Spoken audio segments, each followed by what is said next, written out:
In a tense classroom at Jiangcheng No. 2 High School, a chalkboard announces just 1 day left until the unified exam. The class teacher, Chen Fan, gives final instructions. He tells students taking the liberal arts exam to prepare the IR stationery and gives a more serious reminder to those taking the martial arts exam to prepare the IR combat gear and weapons. Teacher Chen Fan then warns about the deadly risk of the martial arts college entrance exam. He strongly advises any student with an awakened ability below D level not to take it. From his seat, a student named Xu Jingming smirks, feeling the teacher's warning is directed at him. He thinks to himself that he has transmigrated into this world, called Blue Star. It is technologically similar to his old one, but it is also inhabited by ferocious, bloodthirsty beasts. To counter this, some humans have awakened superpowers. In this world, people can awaken various abilities at age 16, which are rated on a scale from F to S. However, the majority of people only awaken skills between F and D. As he considers his own power, a small flash of lightning appears. He reveals that his ability is an E-grade weak electricity, and he notes with disappointment that its power is only comparable to a simple stun baton. As Xu Jingming reflects, a blonde-haired classmate, Huang Tian, taps on his desk. He mockingly asks if Xu Jingming still plans to take the martial arts exam, calling him E-grade trash, who would only shame the school. Huang Tian suggests Xu Jingming should just choose liberal arts and offers him a future as a small clerk in his company. Before Xu Jingming can answer, a female classmate, Lin Qingli, stands up and tells Huang Tian to mind his own business. Annoyed, Huang Tian scoffs at her and promises to show her who is best during the exam. As he walks away, he glances back and adds a cruel remark, predicting Xu Jingming will die on the exam grounds. After Huang Tian leaves, Lin Qingli turns to Xu Jingming with concern. She advises him to ignore Huang Tian's words and suggests that switching to liberal arts might not be a bad option. Xu Jingming listens to her silently, his expression unreadable. Lost in thought, Xu Jingming looks at his Great Xia Unified Exam registration form. The form lists his E-level elemental ability. In the Great Xia Kingdom, education is split into liberal arts and martial arts. Those with low-level abilities can choose liberal arts for an ordinary life. The martial arts path is far more dangerous. Students must enter a designated area and fight fierce beasts to the death to pass. Only by surviving can one hope to enter an ability user university. There, with years of training, even an unranked person can become a truly powerful ability user. Xu Jingming understands why his teacher and Lin Qingli are worried. He knows they fear what might happen if he takes the exam. However, he also recognizes that he cannot escape the constant threat of the beasts. This thought triggers a painful memory of a beast tide from his past, where he knelt as a child crying over the lifeless bodies of his parents. The memory strengthens his resolve. He doesn't want to be powerless again. With determination, he holds up his registration form and firmly declares that he will still choose the martial arts exam. As the sun sets, Xu Jingming is in a training hall, practicing relentlessly with a long spear. He channels his electrical ability into the weapon, causing blue lightning to crackle along its length. With a cry, he executes a powerful swing. The intense training quickly leaves him drained. He lets out a large yawn, complaining about how tired he is, and then collapses onto the floor, his spear falling beside him. Lying on the ground, Xu Jingming thinks about his training. He has been practicing with the spear for 2.5 years. Despite his efforts, his proficiency is still at a beginner level. He bought a spear technique called Lightning Gale Break for 300,000, which he believes makes him a little stronger than other ordinary E-class awakened ones. As he lies there, a grim thought crosses his mind. He knows the death rate for students below D class in the exam is increasing every year. This thought strengthens his resolve. To get into an awakened university, he must be prepared to fight with everything he has. He pushes himself up and approaches a machine, clenching his fist. As his hand nears the machine's panel, a blue, holographic interface suddenly materializes, displaying System Activating. Xu Jingming's eyes widen in shock as he tries to comprehend what is happening. The system's activation finishes, and a new message asks if he wants to claim the newbie gift package. Still on the floor, he realizes this could be the legendary cheat system for transmigrators. His shock turns into excitement. A wide grin spreads across his face as he wonders what the gift package contains. The system immediately reveals the contents: an S-rank super ability and 200 ability points. He is momentarily speechless. An S-rank ability is exceedingly rare. In a major country like Xiahua, a person with one is instantly recruited by top universities and cultivated into a powerhouse. Xu Jingming is stunned by his unbelievable fortune. The revelation fills him with hope. He realizes that even though he was born as E-rank trash, this system gives him a chance to change his destiny. With a determined grin, he reaches out his hand, crackling with his old weak electricity, and says, "Claim," accepting the gift without hesitation. Immediately, 3 system windows appear. The newbie gift package is claimed, 200 ability points are credited, and the system begins distributing his new S-rank ability, Purple Cloud, Thunder, God's Lightning. The power surges directly into his heart. The process is incredibly painful. An immense power erupts from within him as violent purple lightning surges through his body, tearing his shirt. A progress bar appears, slowly climbing as the energy explodes outwards, shattering the interior of the room. The blast is so powerful it blows out the apartment window. The commotion is noticed on the street below. A woman points up at the strange energy, and her child asks what is happening. A young man frantically makes a phone call, urging someone to call the fire department for the Shu family's child. Inside, Xu Jingming writhes in agony as the integration continues past 50%. On the streets, people look up as the sky turns dark and ominous. Above the apartment, a colossal dragon formed of crackling blue lightning materializes. The event attracts powerful individuals. A man in a high-rise wonders if a powerful beast is invading. Elsewhere, a military commander orders Jiang Cheng's 3rd Legion to high alert. Back at the apartment, the lightning dragon swirls in the sky before diving back down, funneling its immense energy into Xu Jingming's body. Xu Jingming lets out a final scream as the system's progress bar jumps to 100%. The light and pain fade, replaced by a simple message: ability transformation complete. The overwhelming energy subsides, leaving Xu Jingming in his devastated training room. He slowly clenches his fist, feeling the immense power he now commands. Potent blue and purple electricity crackles around his hand. A confident grin spreads across his face. He recognizes this S-rank ability is on a completely different level. He thinks his old ability was like an electric baton, but this new power feels strong enough to shatter a person with one strike. His excitement is lessened as he sees the destruction. The windows are shattered and the walls are cracked. He thinks the commotion was a bit too large and feels relieved he managed to control some of the energy. He then remembers the other part of his reward: 200 ability points. He wonders aloud what they are for as he touches the system interface. The system explains that ability points are obtained by killing fierce beasts and can be used to increase his levels and skills. A mischievous grin returns to his face. He expresses his delight at the simple cheat system and tells it to open the system panel. A detailed status screen appears, displaying his new profile, his name, his level as an unranked awakened, his new S-rank ability, Purple Heaven Divine Thunder, and his 200 available ability points. With the unified exam just one day away, Xu Jingming's eyes glow. He knows he must use these 200 points wisely to maximize his combat power. Lightning crackles around his hand as he tells the system to allocate the points for him. Xu Jingming decides to use his points logically, reasoning that all abilities come from the human body and spirit. He chooses to strengthen these two attributes first. As the system processes the points, his stats for physique and spirit quickly increase. A surge of dark purple energy erupts and swirls around him. He looks slightly dazed, marveling at the feeling of his vital energy and thoughts being enhanced. Clenching his fist, he feels the new power inside him. He throws a test punch, and a vortex of blue and purple lightning explodes from his fist, a display of power far beyond what he could do before. He looks at his hand, surrounded by crackling energy, and understands that by raising his basic attributes, his control over his combat skills and powers will also be stronger. The system panel confirms the upgrade, showing his physique is now 141 and his spirit is 160. It explains that each ability point was equal to 0.2 units of vital energy, or spirit energy. A confident grin spreads across his face. He believes that with his current strength, getting into an Awakener university will be easy, but he wonders how he now compares to the other 700,000 candidates in the province, especially the geniuses trained since childhood.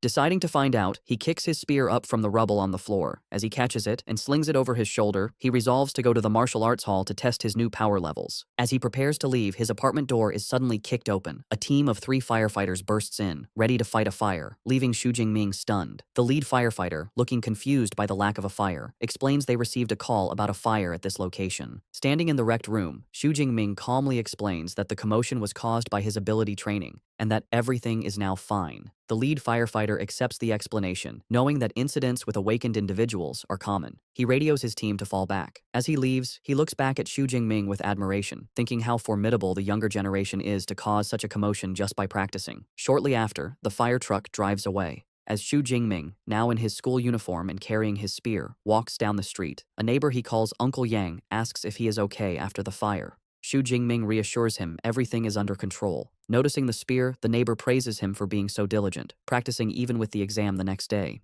The story then explains that martial arts halls are important in this world. To advance, an awakened person must train their physique and spirit. The halls provide training grounds, which are essential since not every family can afford a private training room. The 2 most famous martial arts hall chains are Thunder and Brutal Bear. Xu Jingming arrives at the Thunder Martial Arts Hall. The narration explains that the Brutal Bear Hall is expensive, mainly for students from rich families. The Thunder Hall, however, is free for all high school students, making it very popular. Inside the busy hall, Xu Jingming sees a familiar face in a group of students. The girl, with long black hair and red eyes, is Tang Qi, his cousin. He approaches her and asks why she is at the Thunder Hall. Surprised to see him, Tang Chi replies that she just came with a friend. Xu Jingming politely excuses himself, telling Tang Chi and her friends to continue their visit while he heads to the training room. As he walks away, Tang Chi watches him, thinking he seems a bit different. Her cheerful friend, Xiaoya, is immediately taken by Xu Jingming's appearance, calling him handsome and asking Tang Chi who he is. Tang Xi explains he is her cousin, Xu Jingming, also a third-year student taking the martial arts exam tomorrow. Xiaoya swoons, saying he would make a great boyfriend. A male friend teases her for falling in love, and she enthusiastically agrees. Hearing this, Tang Chi decides to bring her friend back to reality. She reveals that Xu Jingming's awakened ability is only E rank. The news shatters Xiaoya's fantasy, and she cries out what a pity it is. The male friend smirks, commenting that it's commendable for someone with an E rank ability to take the martial arts exam. Tang Chi, however, looks worried, saying courage is meaningless when the risk is so high. Changing the subject, Tang Chi reminds the group they are there to visit the hall. Xiaoya agrees, mentioning she's spent all of high school at the expensive Brutal Bear Hall and suggests relaxing before the big exam is a good idea. Meanwhile, Xu Jingming finds an empty training room. He stands before a large, round target with his spear. As he grips it, he notices it feels much lighter. He realizes the spear hasn't changed, his own body has become much stronger. He considers that this old weapon might not be suitable anymore, but with the exam tomorrow, there's no time to find a new one. He decides to first test his peak physical strength without his lightning ability. He takes a deep breath, tightens his grip, and thrusts the spear forward. The weapon slams into the center of the target with incredible force. The strike leaves a spiderweb of cracks in the advanced training target. A digital display above it flashes the number 321. The room's equipment is made from a special memory metal, allowing it to automatically repair itself. Xu Jingming is astonished. His pure physical strength has doubled. He knows the strongest output for a normal, unranked awakened is only around 100 calories, making his base strength exceptional. Satisfied, he decides to try his new S-rank ability. His eyes glow blue as he prepares to channel the purple heaven's divine thunder. Arcs of purple and blue lightning crackle around his body. With a powerful leap, he brings his spear down on the target, creating a massive explosion of electrical energy. He looks up at the new reading, an incredible 3,021 calories. Xu Jingming is thrilled by how powerful his S-rank ability is. The standard for a first-tier awakened is only 1,000 calories. The fact that he, still unranked, can unleash an attack comparable to a mid-tier first-tier awakened shows his new potential. But he isn't done. With lightning still crackling around him, he declares that this is not his limit. He decides to use his true killer move, a technique stacking his enhanced strength, his ability, and his combat skills into one strike.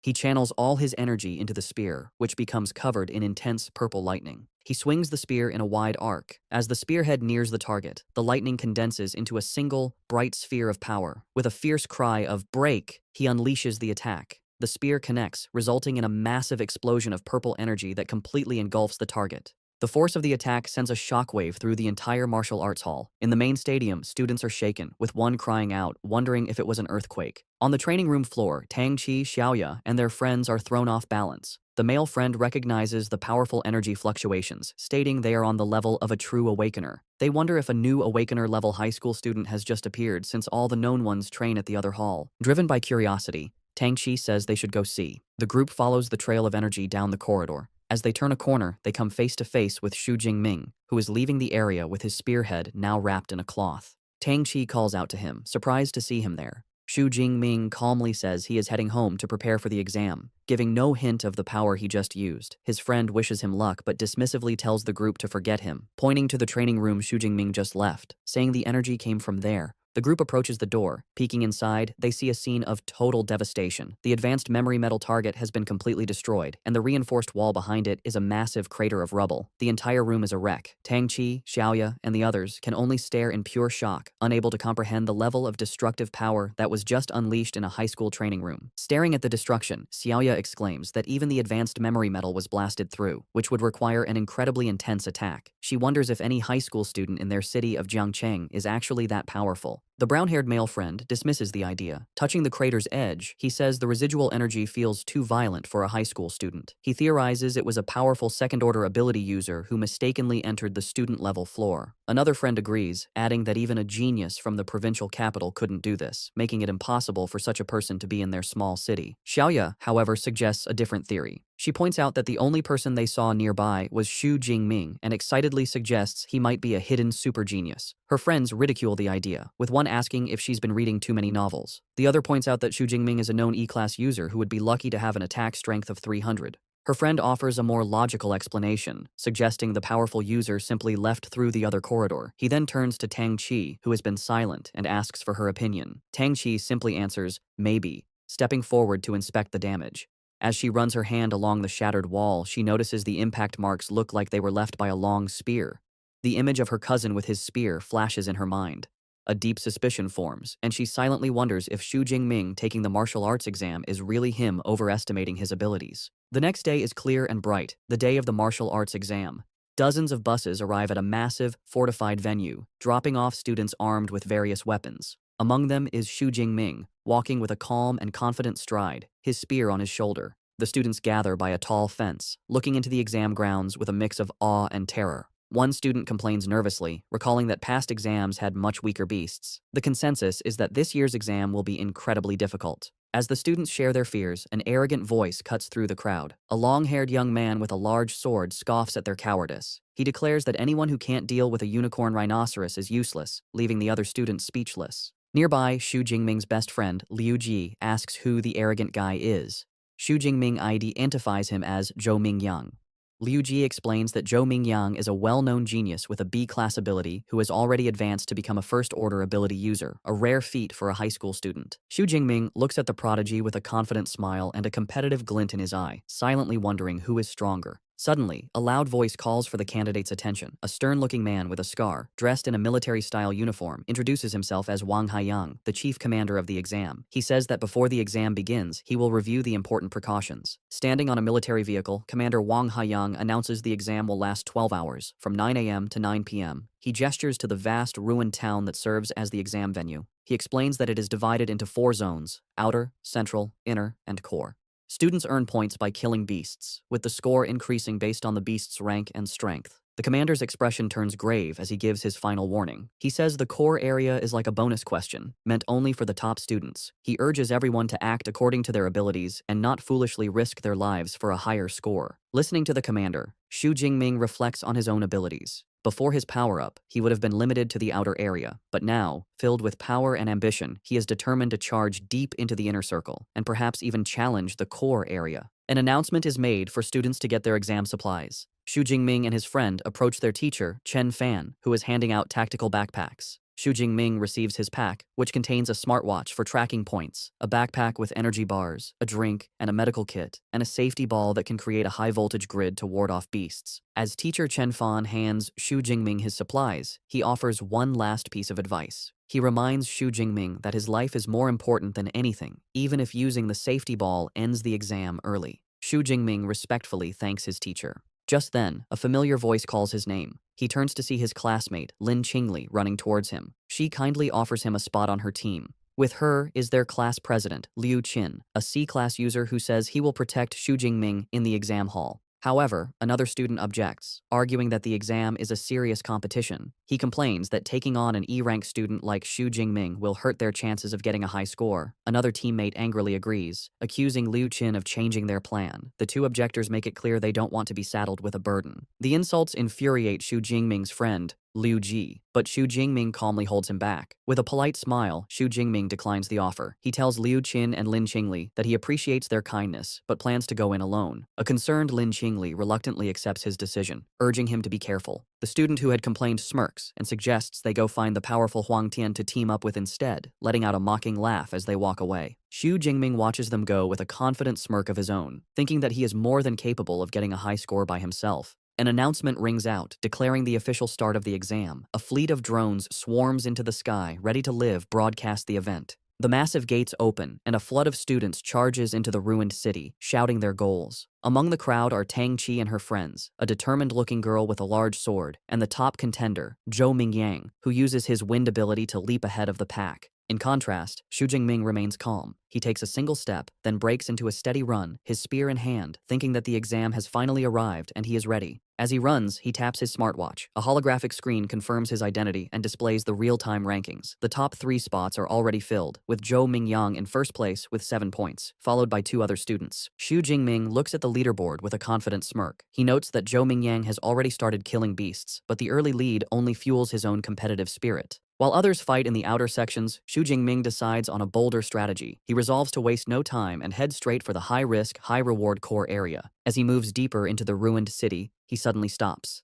Ahead, he discovers a gruesome scene: the lifeless body of another student in a pool of blood. Beside the body is an unused green safety ball, showing how fast the attack must have been. Xu Jingming is disturbed by the sight. He realizes the student didn't even have a chance to activate his last defense. The grim reality of the exam hits him, and he understands the weight behind his teacher's and the commander's warnings. He thinks that if he hadn't received his S-class ability yesterday, he could have easily ended up in the same state. Steeling his resolve, he accepts the brutal nature of the exam. He kneels beside the fallen student and uses the boy's smartwatch to call for the body to be retrieved. He reflects that opportunities always come with risks. Suddenly, he hears a noise nearby. From the shadows of a ruined building, a large clawed paw silently appears. A moment later, a ferocious shadow cat with glowing purple eyes emerges. Xu Jingming instantly realizes the horrifying truth. The beasts had left the dead student as bait. It's a trap, and the beast lunges towards him. Despite the shadow cat's terrifying lunge, Xu Jingming remains perfectly calm. The beast growls menacingly as it pounces with incredible speed, its shadowy claws extended. But Xu Jingming is even faster. With a fluid, casual movement, he sidesteps the attack, letting the beast fly past him. The shadow cat lands gracefully, its glowing purple eyes locked on its prey. Its reputation is well earned. With an agile body, sharp claws, and a bite force of over 1,000 kilograms, it is a deserved newbie killer. It lets out a ferocious roar, trying to intimidate Xu Jingming. As he faces the beast, Xu Jingming thinks about what makes these creatures so dangerous. He knows fierce beasts have a special, terrifying aura that can paralyze their prey with fear. He's heard that most awakened people, when facing a fierce beast for the first time, become helpless under this pressure, unable to use even 30% of their strength as they wait to be killed. He thinks about how wealthy families hire bodyguards to take their children into the wilderness, to get them used to this aura from a young age, a privilege he never had. Knowing this is his first true battle against a fierce beast, he readies his spear as the shadow cat lunges at him again. The beast closes the distance instantly, its mouth wide open, but Xu Jingming stands his ground, completely unaffected. Arcs of purple lightning crackle along his spear as he channels his power. In a single, swift motion, he thrusts the spear forward, the lightning-infused tip piercing through the shadow cat's head and killing it instantly. He looks down at the dead creature with a thoughtful expression. He realizes the beast's intimidating aura had no effect on him. A moment later, a blue holographic window appears from his smartwatch, confirming the kill. Killed one unranked fierce beast, a shadow cat. Ability points, +3. A note explains that fierce beasts are ranked from 1 to 9, and those below rank 1 are unranked, corresponding to unranked human awakened people. Xu Jingming looks at the map of the venue on his watch. He considers that killing beasts grants him ability points, but he seems unimpressed by the small reward, thinking that unranked beasts give far too few points. Realizing he is unaffected by the intimidating aura of fierce beasts, Xu Jingming concludes there is little point wasting time in the outer area. He resolves to get to the more dangerous central area as quickly as possible. He begins his journey deeper into the exam venue, cutting a bloody path through the unranked beasts. He effortlessly kills shadow cats, iron-furred pigs, and wolf-like creatures, gaining a steady 3 to 5 ability points with each kill. However, he identifies a flaw in his approach. While he has gained ability points, he recognizes that he lacks actual combat experience. His new S-rank ability is so overwhelmingly powerful that it kills unranked beasts instantly, preventing him from honing his fighting skills. He also considers the high energy cost of his new power. He knows higher-ranked abilities consume more energy. Unlike his old E-rank ability that could last for hours, he can't maintain his S-rank power at full strength for even an hour. With the exam lasting 12 hours, he understands he cannot waste energy before reaching the core area. He decides on a new strategy. He will kill fierce beasts using only his spear technique to gain experience and conserve power. Just as he makes this decision, a new, much larger threat appears: a formidable bipedal unicorn rhinoceros. The massive beast roars and charges, tossing a wrecked car aside with its immense strength. Instead of retreating, Xu Jingming stands his ground and faces the charge head-on. The powerful impact of the rhino's horn sends him flying backward. With incredible agility, Xu Jingming uses the momentum to flip himself in midair, positioning himself directly above the beast. Before the rhino can react, he dives down, landing on its back and plunging his spear deep into its skull with a single, precise strike. The massive beast collapses, defeated. Breathing slightly, Xu Jingming is surprised by how much faster his killing speed has become, noting that even a powerful beast like the rhinoceros wasn't much of a challenge. A thought strikes him, and he wonders if his spear technique broke through to a higher level without him realizing it. He summons his system panel, which confirms his suspicion. His spear technique has leveled up to the intermediate stage, and his ability points have risen to 256. He concludes that relying on his spear technique is the most effective way to boost his strength. Feeling how fluid the intermediate technique is, he wonders what would happen if he improved it further. Using his accumulated points, he decides to upgrade his spear skill again. The effect is instant. A massive influx of advanced spear techniques and complex movements floods his mind, integrating into his muscle memory. He clutches his head, amazed by the sheer volume of skill he just acquired. With a wealth of new techniques, Xu Jingming feels a surge of confidence. Gripping his spear, he stands tall amidst the ruins with a predatory smile. He declares that he can't wait to find a first-rank, fierce beast to test his new skills on. At the same time, in another part of the outer area, Lin Qingli and her team are moving through the streets. Suddenly, Lin Qingli stops, puzzled. In the distance, she thought she saw a familiar silhouette.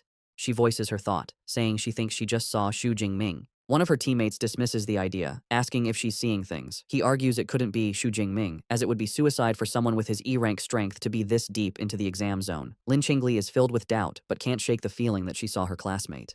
She begins to worry about him. Her thoughts are interrupted when another teammate calls them over. The group rushes to find him standing before the massive, freshly killed corpse of the unicorn rhinoceros. They see that the blood on its wounds isn't dry, meaning it was killed just minutes ago. They examine the fatal injury, a clean, penetrating wound to the head made by a long-handled weapon. One of them exclaims that it's a spear wound. The pieces click together in Lin Qingli's mind. The spear wound, the timing, and the silhouette all point to one conclusion. She wonders aloud if the person she saw could really have been Xu Jingming. The skeptical teammate scoffs at the suggestion, arguing that a unicorn rhinoceros is a beast that only a C-rank awakened person could defeat alone. To settle the argument, another teammate suggests they check the score rankings. Without hesitation, Lin Qingli activates the leaderboard on her smartwatch. As the rankings appear, her eyes widen in shock. There, in 46th place with 256 points, is Xu Jingming, Zhangcheng Second High School. She exclaims that it really is him. Her teammates are speechless, their faces showing pure disbelief. They refuse to accept that the E-rank student they look down on is now in the top 50, speculating it must be someone with the same name. They are left questioning everything, unable to comprehend the situation. Meanwhile, far from the battlefield, officials and VIPs watch the exam on large screens. One spectator comments on the predictable strength of the first high school, which dominates the top 10 ranks. They single out Zhou Mingyang, ranked first with 412 points, who seems to have secured the title of Jiangcheng's top student. Another official wonders if he can become a provincial top 100 student, a feat no one from their city has achieved in years. Among the officials is Zhang Wenshan, the director of the Jiangcheng Education Bureau. With a self-satisfied smile, he agrees that Zhou Mingyang is their city's ace and expresses confidence that he will break into the provincial top 100. He then turns to the principals of the first and third high schools, praising their institutions. The principals humbly thank the director. While praising the top schools, Director Zhang Wenshan turns to the principal of the second high school, Zhao Yao. He condescendingly tells him that his school needs to work harder, noting their best student is only ranked 18th. The principal sweats nervously, bowing and stammering his agreement. Principal Zhao Yao is inwardly fuming. He knows that among the top 50 students, only 8 are from his school. He mentally lists his top students, including Xu Jingming, urging them to get their act together. A moment later, he pauses. The name Xu Jingming doesn't sound familiar. He wonders aloud who this student is and why he's never seen the name before. He turns to the teacher beside him, who is Chen Fan, and asks about Xu Jingming. Upon hearing that his supposedly weakest student is in the top 50, teacher Chen Fan has a jaw-dropping reaction of pure shock. He takes a moment to compose himself, wiping sweat from his brow. He recalls that Xu Jingming is an E-rank awakened and wonders if the boy had been hiding his true strength, but he dismisses the thought as impossible. He looks up at the monitors in frustration, realizing that since only the top 10 students have dedicated camera feeds, there is no way for him to see how Xu Jingming is accumulating so many points. Meanwhile, back in the exam venue, Xu Jingming has pushed through the outer area and arrived at the central area, a zone with a much higher danger level. He walks calmly through the streets, crushing a bottle underfoot. Taking a moment to eat an energy bar, he observes that the number of fierce beasts has decreased. He knows this is because ranked beasts have developed intelligence and a sense of territory, making them more difficult opponents. Suddenly, his sharp senses pick something up. His eyes narrow as he announces that his target has arrived. An instant later, a powerful striped beast bursts through a pile of wrecked cars. The creature is a first-rank fierce beast, an arm-blade tiger named for the sharp, blade-like bones on its forelimbs. Xu Jingming stands his ground, unfazed. He remarks on his good luck, pleased to have encountered a first-rank beast so soon. With a confident and eager expression, he readies his spear, declaring that this powerful opponent is the perfect test for his newly upgraded spear technique. The arm-blade tiger lets out a ferocious roar and lunges, its powerful claws ready to attack.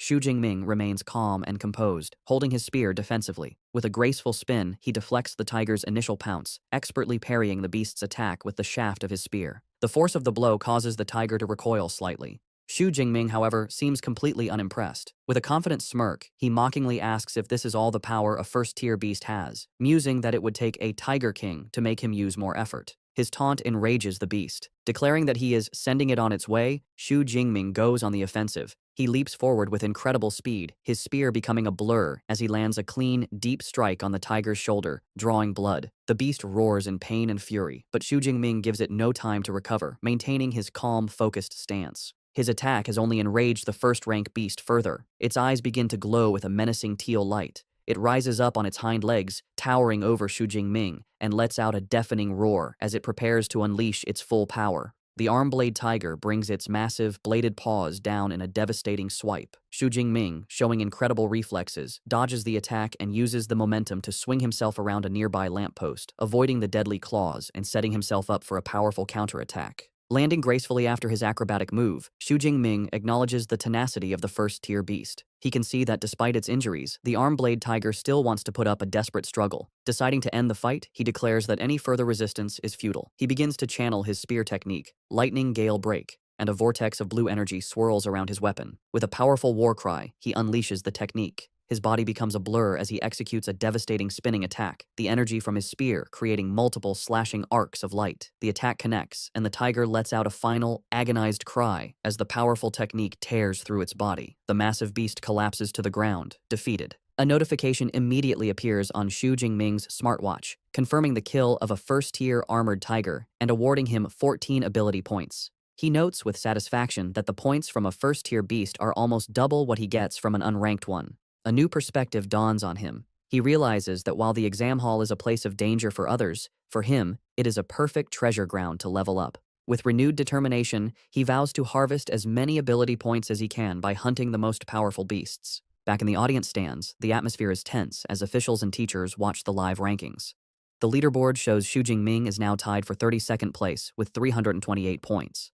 An official turns to teacher Chen Fan, asking if this surprising student is from his class. Suddenly, Chen Fan is the center of attention. Other teachers praise him, marveling that only students from his class have broken into the top 50 from their school. They compliment his teaching methods. A flustered Chen Fan humbly deflects the praise, insisting it is all due to the student's own hard work. Their conversation is cut short when someone shouts and points at the screen. Xu Jingming's ranking has skyrocketed again, jumping to number 25. One official exclaims in disbelief that he somehow gained 44 points at once. Director Zhang Wenshan mentally calculates the point values, recalling that a peak unranked beast is worth 6 tier 8 points, while a low-grade first-tier beast is worth 14 to 16 points. Principal Zhao Yao continues the thought, his face pale with shock. He remembers that the kill count updates every 4 seconds, and an impossible realization begins to form in his mind. Director Zhang Wenshan completes the stunning calculation. Within a mere 4 seconds, Xu Jingming must have killed either 5 peak unranked beasts or 3 low-grade first-tier beasts. A pleased smile spreads across his face as he remarks that this kind of performance hasn't been seen in years. He turns to Principal Zhao Yao and comments that this student is a very good prospect, asking why he has never heard of him. The principal, still flustered, admits he has only just found out about Xu Jingming himself and says they will have to ask the boy's homeroom teacher. He immediately summons a nervous teacher Chen Fan, telling him to explain Xu Jingming's situation to the leaders, specifically asking about his talent. Standing before the city's top education officials, a sweating Chen Fan stammers out the unbelievable truth. Xu Jingming awakened an E-grade ability. Weak electricity.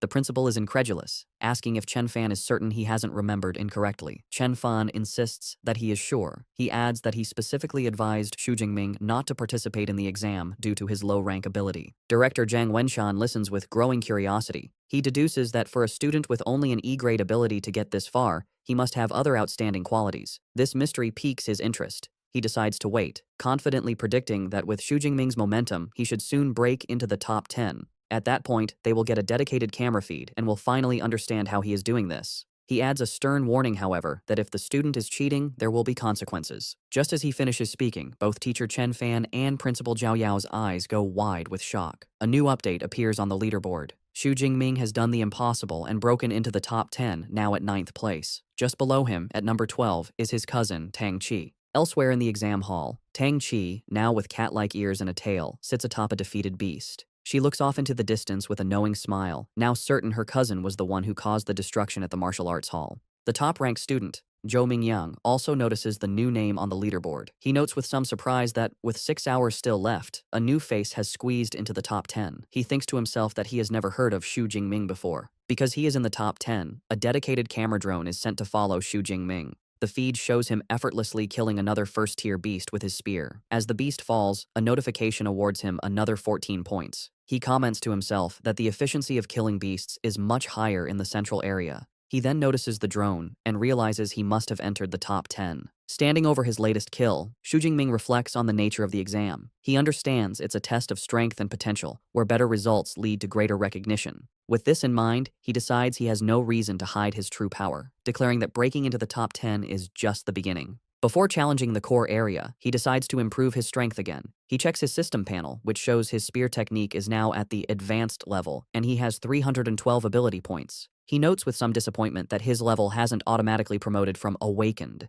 He deduces that the only way to advance to a true ability user is by learning a specific cultivation method, which he cannot do during the exam. Since he can't increase his rank, he decides to continue improving his basic attributes. He spends some points, boosting his physique by 40 and his spirit by 22. Feeling a surge of new power, he clenches his fist, ready to finally head to the core area. He soon arrives at the entrance to the core area, where the danger level is highest. He is greeted by a brutal scene, a pack of 9 armored tigers devouring the corpse of a large, rhino-like beast. From a safe distance, Xu Jingming observes the pack. He quickly identifies the one in the middle, which is larger and has a more powerful aura, as the armored Tiger King. Far from being intimidated, he sees this as a great harvest of points waiting for him. Just as he prepares to move, he senses another presence. He calls out, telling the hidden person to come out. From behind a corner, Jo Mingyang emerges, looking impressed. He compliments Xu Jingming on his sharp perception and admits he didn't expect the mysterious student who broke into the top 10 to be him. Xu Jingming recognizes the top-ranked student and asks how Jo Mingyang knew who he was. Jo Mingyang explains that he is familiar with every strong candidate who could enter the core area. Since Xu Jingming was an unknown who rose through the ranks, he naturally deduced his identity. Jo Mingyang then reveals he has been watching the tiger pack and prepares to draw his sword. Xu Jingming immediately becomes wary, asking if he intends to steal his monster. Jo Mingyang clarifies that he has no intention of stealing the kill. He explains that the armored Tiger King is a powerful mid-grade first-tier beast, and with its pack of 9 other tigers, it's an opponent no single person can handle alone. He proposes they cooperate to take down the pack. However, Xu Jingming flatly rejects the offer with 2 simple words: no need. With a look of absolute confidence, he declares that he is more than enough by himself. Dismissing Jo Mingyang's offer, Xu Jingming confidently steps out into the open to confront the pack of armored tigers. His sudden appearance immediately draws their attention. They let out warning growls, and the Tiger King, perched on its kill, roars to assert its dominance. Xu Jingming's eyes narrow as he observes his opponents. He notes that, as expected of a group led by a beast king, the tigers have enough intelligence for a simple battle formation, with the stronger ones in front. The pack growls menacingly, preparing to attack as one. One of the tigers breaks from the pack and charges, roaring as it lunges at him. From his hiding spot, Jo Mingyang watches with a mix of disbelief and intrigue. He decides to observe the encounter, curious to see if Xu Jingming is just marching to his death or if he has some special skill to back up his incredible confidence. Facing the charging beast, Xu Jingming remains perfectly still, a calm aura around him as he prepares his spear. In a blur of motion, he begins to spin the weapon with blinding speed, the shaft becoming a near-invisible circle as he gathers energy for his attack. He unleashes a devastatingly wide spinning sweep, sending a massive arc of force tearing through the air towards the attacking beasts. The attack connects with overwhelming power. In a single, brutal motion, his spinning spear cuts through several of the tigers at once, sending a spray of blood across the street. System notifications instantly pop up, confirming his kills and awarding ability points. The lifeless bodies of the tigers collapse onto the blood-soaked pavement, the initial wave of the pack annihilated by his single, powerful strike. The armored Tiger King is enraged by the slaughter of its pack. Xu Jingming, however, looks at the carnage with a hint of dissatisfaction. He remarks that it's a pity his physical strength is still lacking, as he was unable to kill all the tigers in one blow. The remaining tigers, led by their enraged king, surround him, ready to avenge their fallen pack members. The Tiger King unleashes a deafening roar, a powerful sonic attack meant to disorient its opponent. The force of the roar is so immense that it shatters the windows of nearby buildings, creating a rain of glass. Even Jo Mingyang, watching from a safe distance, is affected by the sonic blast, clutching his head in pain. Xu Jingming, however, stands firm amidst the shattering glass, completely unfazed. He recognizes the Tiger King's attempt to intimidate him. With a defiant look, he declares that while the beast might scare others, it can't scare him. As the remaining tigers lunge at him from all sides, Xu Jingming meets their charge with fluid grace and deadly precision. He parries one tiger's attack, then uses the beast's own body as a springboard to launch himself into the air, avoiding the snapping jaws of another. The Tiger King, seeing an opening, charges forward, but Xu Jingming is ready. Still airborne, he positions himself for a decisive strike. With a powerful overhead swing, he brings his spear down directly onto the Tiger King's head, the immense force cleaving through the beast's skull and killing it instantly. He lands gracefully as a system notification confirms the kill of an upper-rank first-order arm-blade tiger, awarding him a massive 20 ability points. Watching from his hiding spot, Zhou Mingyang is utterly dumbfounded. Sweating and wide-eyed, he can't believe what he just witnessed. He mutters to himself that there's no way one person could have taken care of the entire pack, wondering what kind of monster Xu Jingming truly is. Xu Jingming, on the other hand, is ecstatic. He marvels at the huge harvest of ability points he earned from the Tiger Pack. He excitedly wonders how many points he can accumulate before the 12-hour exam is over. Knowing that more points mean more power, he decides to hurry and find the next group of beasts to hunt. Before he can leave, Zhou Mingyang runs out from his hiding spot, demanding to know how Xu Jingming managed to crush the tigers with just a long spear. He asks if his ability is a reinforcement type, which would explain his incredible physical prowess. Without stopping, Xu Jingming simply leaps away, calling back that he is a lightning type.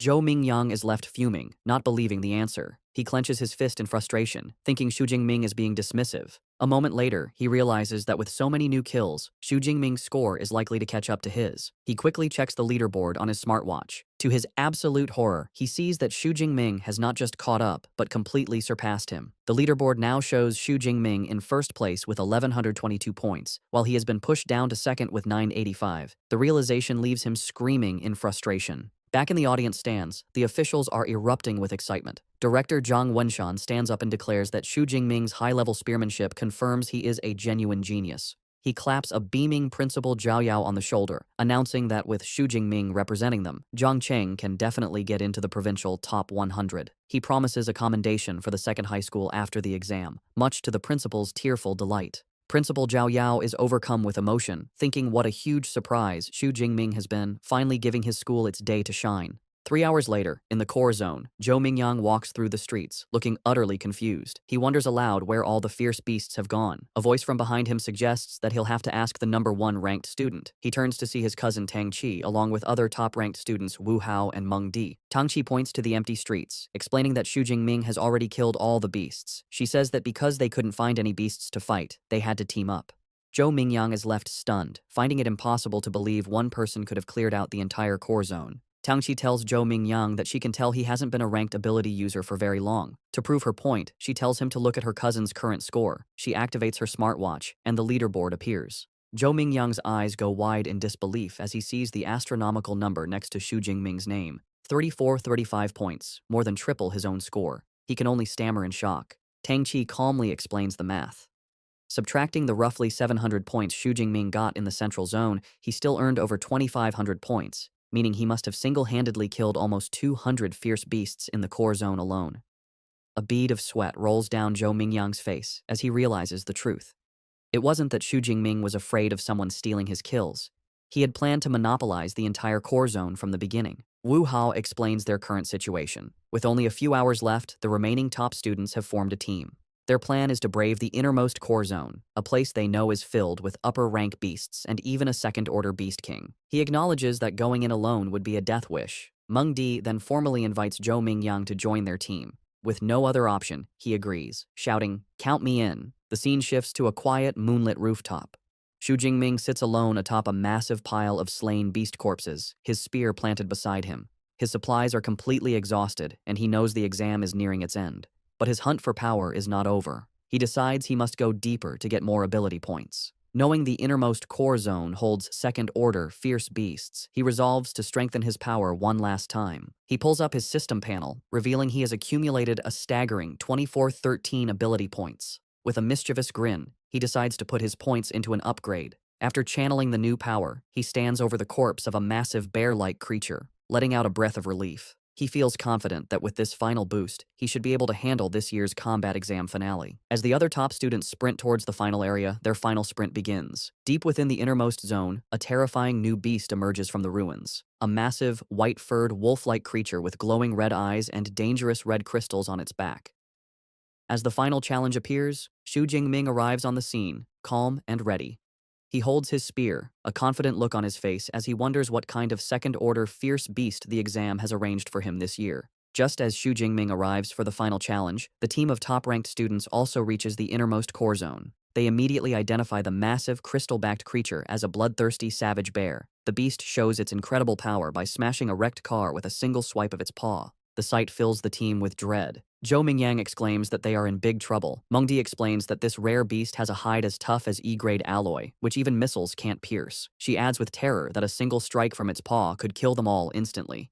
Seeing the overwhelming odds, Tang Chi suggests they abandon the mission. Their situation is even more dire than they thought. They realize the compound is guarded not just by the Beast King, but also by a large pack of high-rank first-level beasts. One of them grimly states that if they enter, they will likely be wiped out by the horde before the savage bear even moves. Faced with the impossible challenge, a team member immediately quits, saying there's no point in getting a high score if you die. Zhou Mingyang tries to stop him, angrily questioning the point of being handsome if he's just going to rush into a horde of beasts to die. The team's morale has completely shattered. Suddenly, Mengdi points towards the compound, shouting for the others to look. They see a lone figure entering the deadly area. Tang Chi's eyes widen as she recognizes him. It's Xu Jingming, fearlessly walking into the heart of the beast horde. As he gracefully leaps into the compound, the others watch in disbelief. Zhou Mingyang complains about the difficult test, while another student panics, crying out that Xu Jingming's entrance has startled the entire horde, which now turns its attention to him. Enraged by the intrusion, the entire horde of fierce beasts charges at him.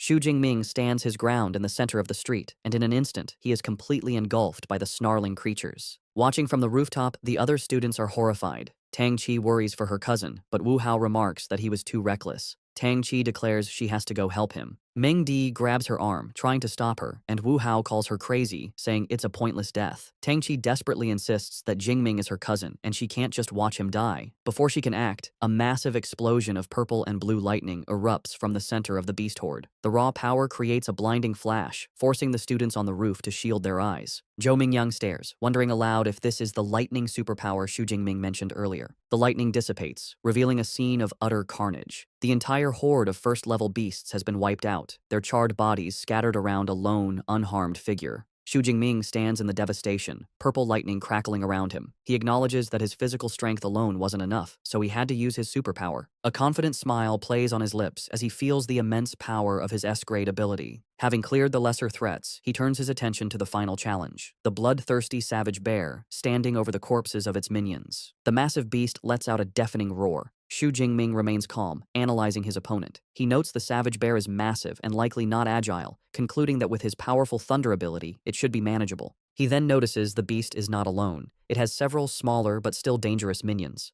Realizing these creatures might be an annoyance, he decides there's only one thing to do.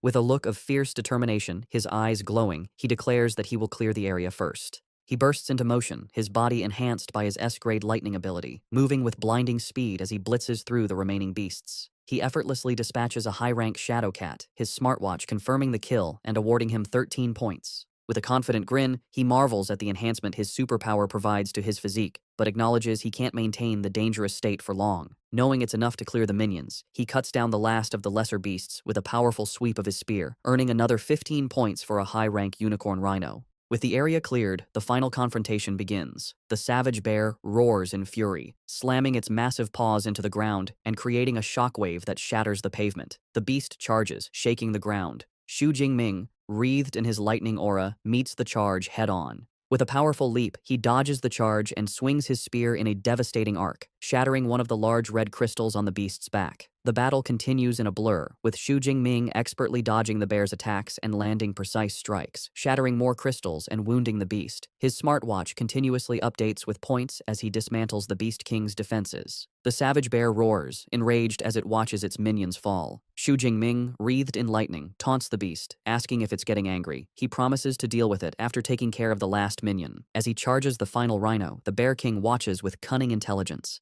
Just as Xu Jingming is about to strike, the Bear King moves with unexpected speed, smashing its own minion to bits to intercept him. Xu Jingming is surprised, realizing the beast anticipated his move. The Bear King claps its paws together, sacrificing its last minion to create a devastating shockwave that obliterates the ground and nearby cars. The final rhino is torn apart in the explosion.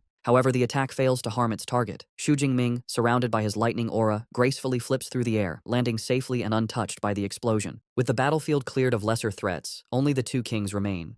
Xu Jingming grins fiercely, his body crackling with power. He declares that with no minions left, it's time to see if the beast's armor-like hide can withstand the force of his thunder. With a powerful thrust, Xu Jingming plunges his lightning-covered spear into the bloodthirsty savage bear's head. The impact creates a huge explosion of purple energy that covers the drone following him, cutting its camera feed. The students on the rooftop are hit by the shockwave, shielding their faces from the blast. In the audience stands, the officials stare in stunned silence at the static-filled screen. Director Zhang Wenshan, shocked, turns to Principal Zhao Yao. He yells, asking if he calls the power they just saw an E-class ability and accusing him of kidding. Another official, also amazed, remarks that Xu Jingming could instantly kill a high-tier rank 1 beast and fight a rank 2 boss, a feat even an A-class user would struggle with. Principal Zhao Yao, sweating and at a loss, can only guess it might be a rare ability mutation.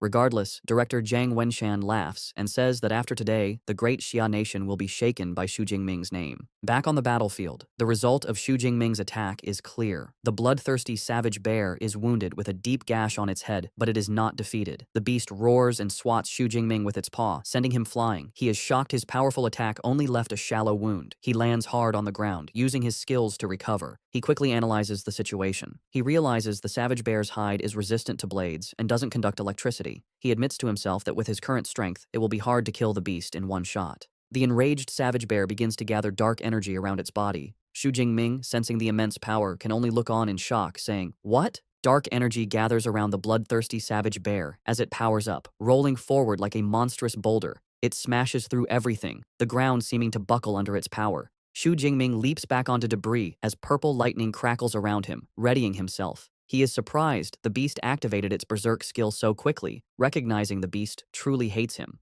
A note explains, berserk is a beast's counter skill, like a human combat technique. The enraged beast, now covered in dark energy, hunches over. It lets out a deafening roar, then charges with greater speed and ferocity. Xu Jingming is impressed, remarking on the astonishing strength of a beast in its berserk state. He knows, however, that the berserk state has a cost. The beast loses its intelligence, acting purely on instinct. He quickly forms a new strategy. He must avoid its attacks and use his superior agility to keep it at a distance. He puts his plan into action, dodging the beast's relentless attacks with incredible speed. He knows he must wait for the perfect chance to temporarily stop it. As the beast lunges, he channels lightning into his spear and thrusts it forward, unleashing a blast of energy that strikes the beast's side. The attack freezes the massive creature for a crucial second, its body shaking from the electric shock. This is the opening he needed. With the beast stunned, Xu Jingming's eyes glow as he prepares his ultimate attack. He raises his hand, gathering a massive amount of purple and blue energy. He calls on the full power of his S-rank ability, shouting, "Nine Heavens Divine Lightning, blast it!" A huge torrent of divine lightning comes down from the sky, slamming into the bloodthirsty savage bear. The beast is engulfed in the blast, its roars drowned out by the crackling energy. When the light fades, the massive beast lies motionless, smoke rising from its charred body.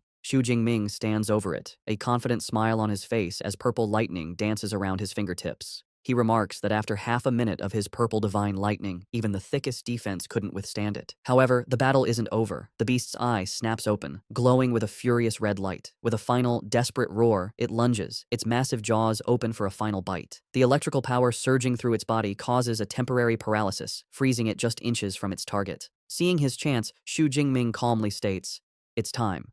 He gathers all his remaining power into his spear, his eyes glowing. He channels his ultimate technique, saying the words, lightning, gale, break. He unleashes the attack, a massive sphere of lightning that slams into the paralyzed beast's open mouth. The explosion is immense, a vortex of power that tears through the beast from the inside, creating a huge crater in the street. The force of the blast finally brings the mighty second-order beast down for good. Its massive body collapses onto the pavement, defeated. A system notification confirms the kill and awards him plus 124 ability points. Kneeling beside the Beast King, Xu Jingming breathes a sigh of relief, stating the final battle is over. He reflects that to deal with the second-order beast, he upgraded his Lightning Gale technique. and he is pleased with its power. A triumphant smile spreads across his face. He notes that although the battle only lasted 2 minutes, it was the most exhilarating he has ever experienced. He then wonders how many points he will get after clearing out all the beasts in the core area. The exam ends as night falls. Back in the audience stands, the final results are displayed on the main screen, and the crowd roars. In first place is Xu Jingming, with an unbelievable score of 10,835 points. In a distant second is Zhou Mingyang, with 1,103 points, followed by Wu Hao, with 945. The officials are ecstatic. Director Zhang Wenshan, Principal Zhao Yao, and teacher Chen Fan leap to their feet, cheering. They celebrate that Xu Jingming not only broke their city's record, but the entire Jiangnan province record. They call him a genius. They recall last year's provincial champion only scored just over 8,000 points. With his score, they declare Xu Jingming has practically pre-booked this year's champion title. Standing amidst the destruction, Xu Jingming looks at the sky and notes there isn't much time left. He reflects on his accomplishments with a confident smirk. He has killed all the fierce beasts in the inner circle and core area. With time left, he decides to head back to the central area to kill as many remaining beasts as he can. As he walks back, he passes the rooftop where the other top students are gathered. They stare in disbelief. Tang Qi is amazed her cousin killed a Tier 2 Beast King, while Zhou Mingyang is bewildered, wondering why Xu Jingming is going back when he is already in first place. Mingdi correctly guesses he is heading back to the central area. The horrifying realization dawns on her, and she wonders aloud if he is going back to clear out all the remaining beasts. The other students are speechless at his ambition.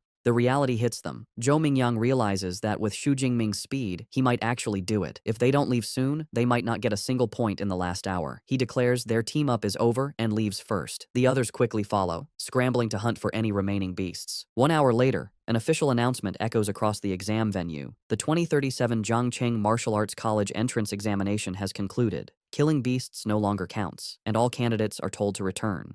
Throughout the venue, the remaining students react. A tired Tang Qi wipes sweat from her brow, sighing that it's finally over. Elsewhere, one student despairs over being one beast away from passing, while another celebrates just barely making it. In the midst of the carnage, Xu Jingming stands over his final kill, looking unsatisfied. He wonders why the exam had to end so quickly, feeling he wasn't quite finished. As students exit the exam venue, they are greeted by guards, their faces a mix of exhaustion and relief. Outside, Tang Qi's friend Xiaoya is still reeling from Xu Jingming's power. She clings to Tang Qi, asking for the third time if Xu Jingming is really her cousin. Tang Qi, looking weary, confirms he is. Xiaoya's crush has returned. With a blush, she begs Tang Qi for his contact information. Tang Qi reminds her that just yesterday, she wasn't interested. Xiaoya quickly says things are different now that he is first in the exam and continues to beg. Their conversation is interrupted by a commotion. Someone shouts that Xu Jingming is coming out. A massive crowd of students swarms the exit, desperate to see the new champion. Xu Jingming emerges from the gate, his expression calm and his spear on his shoulder. He is met with cheers and congratulations. Some jokingly ask him to give them 100 of his points. He smiles and waves, taking in the sudden fame as he walks towards the buses. In the crowd, Wu Hao and Zhou Mingyang look on. Wu Hao remarks that Zhou Mingyang should have been the one in that position, but Zhou Mingyang humbly replies he is content with his score, admitting he never knew the second high school could produce such a monster. Before Xu Jingming can get on the bus, he is stopped by Principal Zhao Yao, who congratulates him and introduces him to Director Zhang Wenshan. The director informs Xu Jingming that he wants to give him a ride himself. Xu Jingming looks at the chaotic crowd and realizes it's for the best, knowing the bus ride would be full of questions. He gets into a sleek black car with the officials, which speeds away. Inside the car, Director Zhang asks Xu Jingming which superpower university he wants to attend. Xu Jingming admits he has been so focused on his strength that he hasn't thought about it. The director assures him that with his results, any university would be within his reach. However, he advises that half of the country's high-level superpower users graduate from the top 3 universities and recommends he consider them. Director Zhang Wenshan details the top 3. First is Qingjing Superpower University, affiliated with the government. Graduates can directly enter the system and serve the country. Next is Modu Superpower University, known for its excellent resources and elite clubs. Finally, there is Jincheng Superpower University, which has a long history and strong faculty.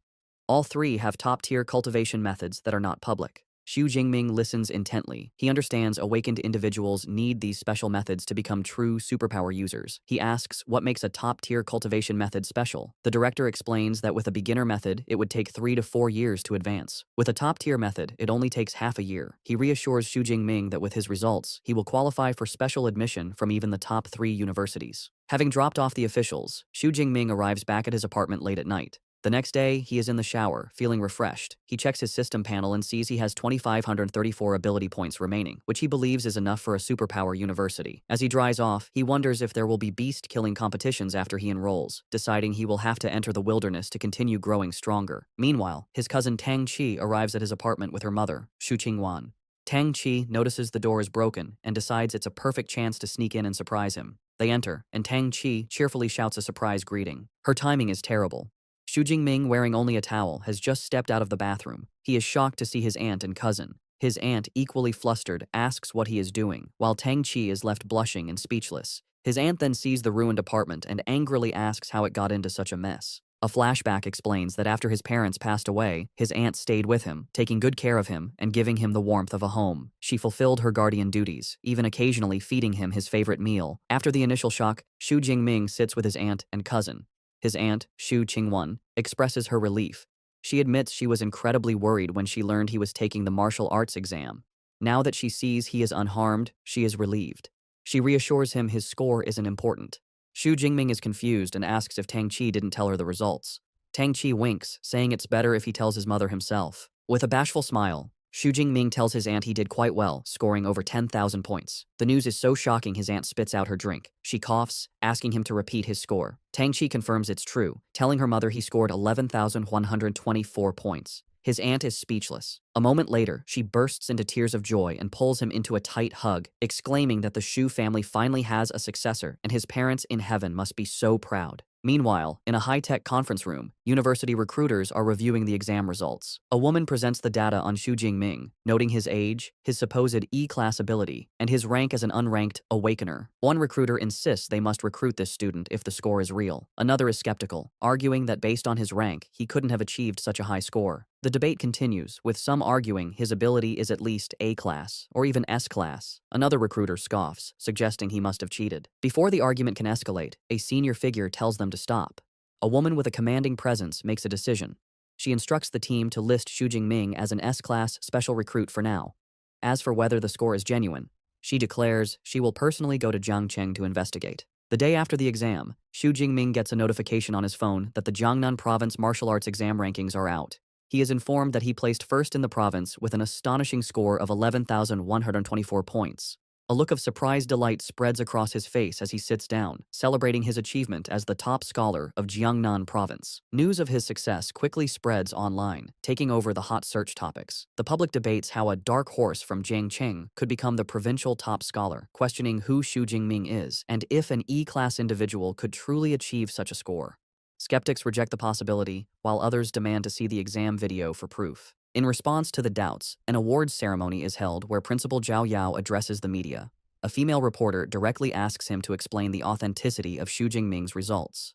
Principal Zhao Yao confidently states that the school's website has uploaded Xu Jingming's exam video, confirming the fairness of the exam. As people watch the video, they are amazed, exclaiming that Xu Jingming pierced a Tier 1 rhinoceros skull with a single shot, showing power stronger than a Tier 1 superhuman. They question how this is possible for someone with an E-class lightning ability. Principal Zhao Yao, beaming, assures everyone the video proves the results are real and praises Xu Jingming as the first student from Jiangcheng to achieve top scholar status. Director Zhao Yao then presents a massive check for 1 million yuan to Xu Jingming, congratulating him. He announces this cash reward, along with superpower training methods, is a gift from the City Education Bureau. Additionally, the city government will provide an equivalent bonus and a luxury villa. Reporters eagerly capture the moment. Meanwhile, a commanding woman with 2 bodyguards stands by a car and remarks that while Jiangcheng released the footage, it doesn't guarantee Xu Jingming didn't use performance-enhancing drugs. She states that the most crucial step is to confirm his superpower level. Back at the ceremony, Director Zhao Yao asks teacher Chen Fan why Xu Jingming, the day's protagonist, has not yet arrived.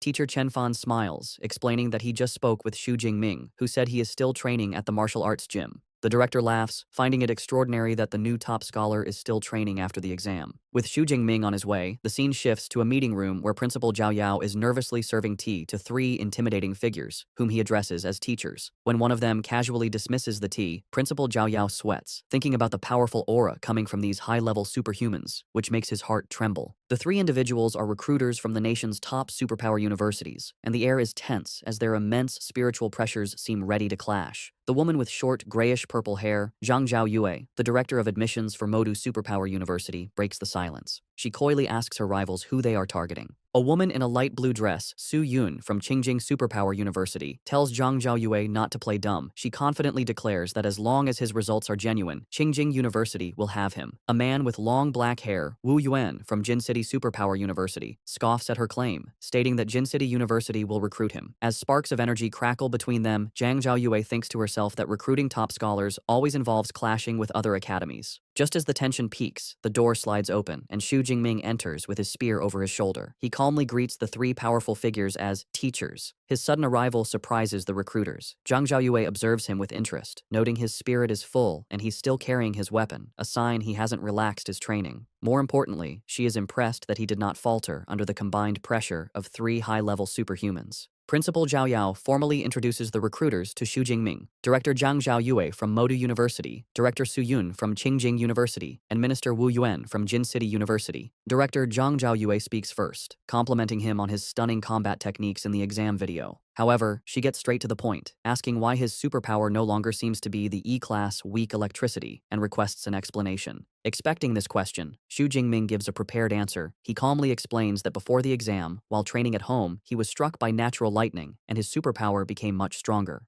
Wu Yuan and Su Yun immediately conclude that it sounds like a superpower mutation. Zhang Zhaoyu then suggests that Xu Jingming probably doesn't know the true level of his mutated superpower. She has brought a superpower detection instrument with her and invites him to try it. She presents a glowing, circular device and tells him to use his superpower on it. Xu Jingming places his hand on the instrument and unleashes his power. A massive, violent surge of purple and white lightning erupts from him, covering the device. Su Yun is visibly shocked by the sheer force of the lightning. The detection device completes its scan, identifying the superpower as Purple Cloud Divine Thunder. But as it tries to assign a rating, it beeps erratically and cracks appear. In a flash of golden light, the instrument overloads and explodes into pieces. The blast sends arcs of electricity across the room, startling everyone. A shocked Principal Zhao Yao asks what is going on. Wu Yuan and Su Yun, however, look thrilled. They state the situation is confirmed. His power overloaded the small device, which means his ability level must be S-class at the very least. With Xu Jingming's S-class potential confirmed, Director Zhang Zhaoyue smiles, thinking they bet on the right person this time. The confirmation immediately sparks a fierce bidding war.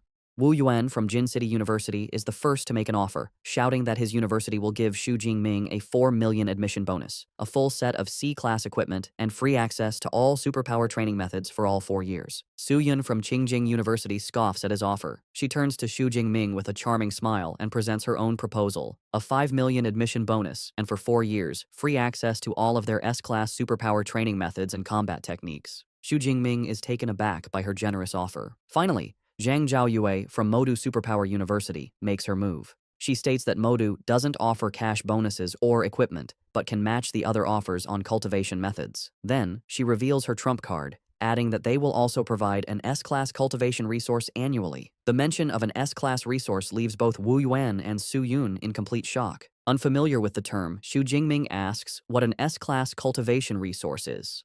Zhang Zhaoyue explains, asking if he has heard of dragon-type fierce beasts. She says they are creatures with innate power, born at a high level of tier 4 or 5, far surpassing other beasts. She then reveals the stunning details. The S-class resources include the heartblood of an 8th-tier adult dragon-type fierce beast. After consuming this dragon blood, one's body would be greatly enhanced, and their physical strength would become comparable to that of a dragon-type beast. She emphasizes that every S-class resource is on the same level as this. The other recruiters are left speechless.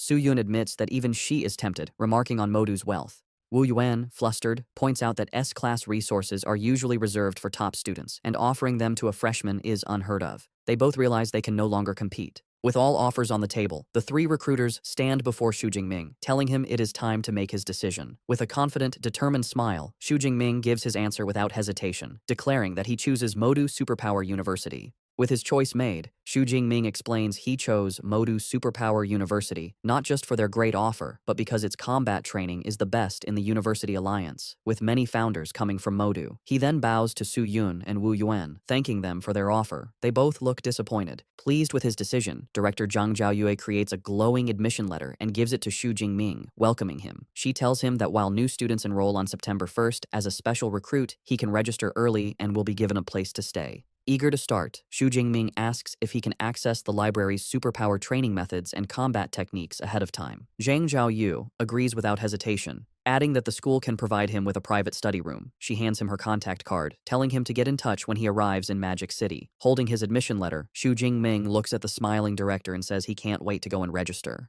Sometime later, Xu Jingming stands at a train station with his luggage, looking excited as an announcement calls for passengers of the G91 train to Magic City to begin boarding. At the station, his aunt Xu Qingwan is emotional, wiping away tears as her husband Tang Daolin comforts her. He proudly says that their child has grown up and that when Xiaoming leaves, he is going to soar. As Tang Xi looks on, her father reminds her it is time to start filling out her university choices. He suggests that since her cousin is going to Magic City Superpower University, she should also try to choose a university there. Xu Qingwan agrees, adding it would be good for them to look out for each other. A flustered Tang Xi quietly agrees. On the train, with 6 hours left, Xu Jingming is already studying. He thinks to himself that the most important reward from the exam is the Universal C training method. Like superpowers, training methods also have different ratings: beginner, intermediate, advanced, and top tier. A graph shows that the higher the level of the method, the faster the training speed and the greater the power gained. While on the train, Xu Jingming focuses on studying the Universal C training method. He identifies it as an intermediate level technique and notes that with his spiritual power of 180, it took him half a day to memorize it. He recalls that by following the method, he was able to sense the special energy in the world on his first day of practice. This unlocked a new option on his system panel, showing a plus sign next to his level, meaning he could now advance from an awakened to a superpower user. However, he decides not to level up yet. He remembers the training manual said the higher the level of the training method used for the breakthrough, the greater the benefits. Knowing he will soon have access to top-tier methods at the university, he resolves not to waste this chance by using an intermediate one. Upon arriving in Magic City, Xu Jingming is in awe of the university campus. From the car, he sees the school grounds are several hundred meters wide. He is greeted by director Zhang Zhaoyue, who pulls up in a red sports car and welcomes him, telling him to get in so she can take him to handle admission procedures. As they drive through the stunning campus, lined with cherry blossom trees, director Zhang Zhaoyue boasts about its size, explaining it covers 40,000 mu. She adds that even visiting students can't tour the entire campus in one day. Xu Jingming is impressed, remarking that seeing it is better than hearing about it. After a quick registration, director Zhang Zhaoyue hands him his new student ID, an all-in-one card he can use to access the dorms. As they approach his new accommodation, Xu Jingming thinks about his past life, where he saw dorms from 4-person rooms to 3-bedroom apartments. However, nothing prepared him for what he sees next. He stares in shock at his new dormitory, a magnificent, luxurious villa. Director Zhang Zhaoyue explains that every student at Modu lives in a villa, with the luxury determined by their scores. As the provincial top scorer, Xu Jingming gets the most luxurious model, with an area of over 800 square meters. She informs him the villa is for 2 people, with an upper and lower floor, so he and his future roommate will each have an entire floor. Xu Jingming thinks that having a roommate isn't bad and is better than being alone. He reflects on his life as an orphan and admits he still prefers the warm feeling of a communal 4-person dorm as he follows the director up the steps. Inside the villa, director Zhang Zhaoyue sits down with Xu Jingming and informs him that she will now explain a few important things about the university. She highlights 2 main points, the credit system and the mentor system. She begins by explaining that at Modu, credits are everything. They are used for all transactions, from buying meals to powerful equipment. She clarifies that 1 credit is roughly equivalent to 10,000 Daxia currency. Director Zhang Zhaoyue explains there are many ways to get credits, one of which is a fixed amount given each year based on a student's rating.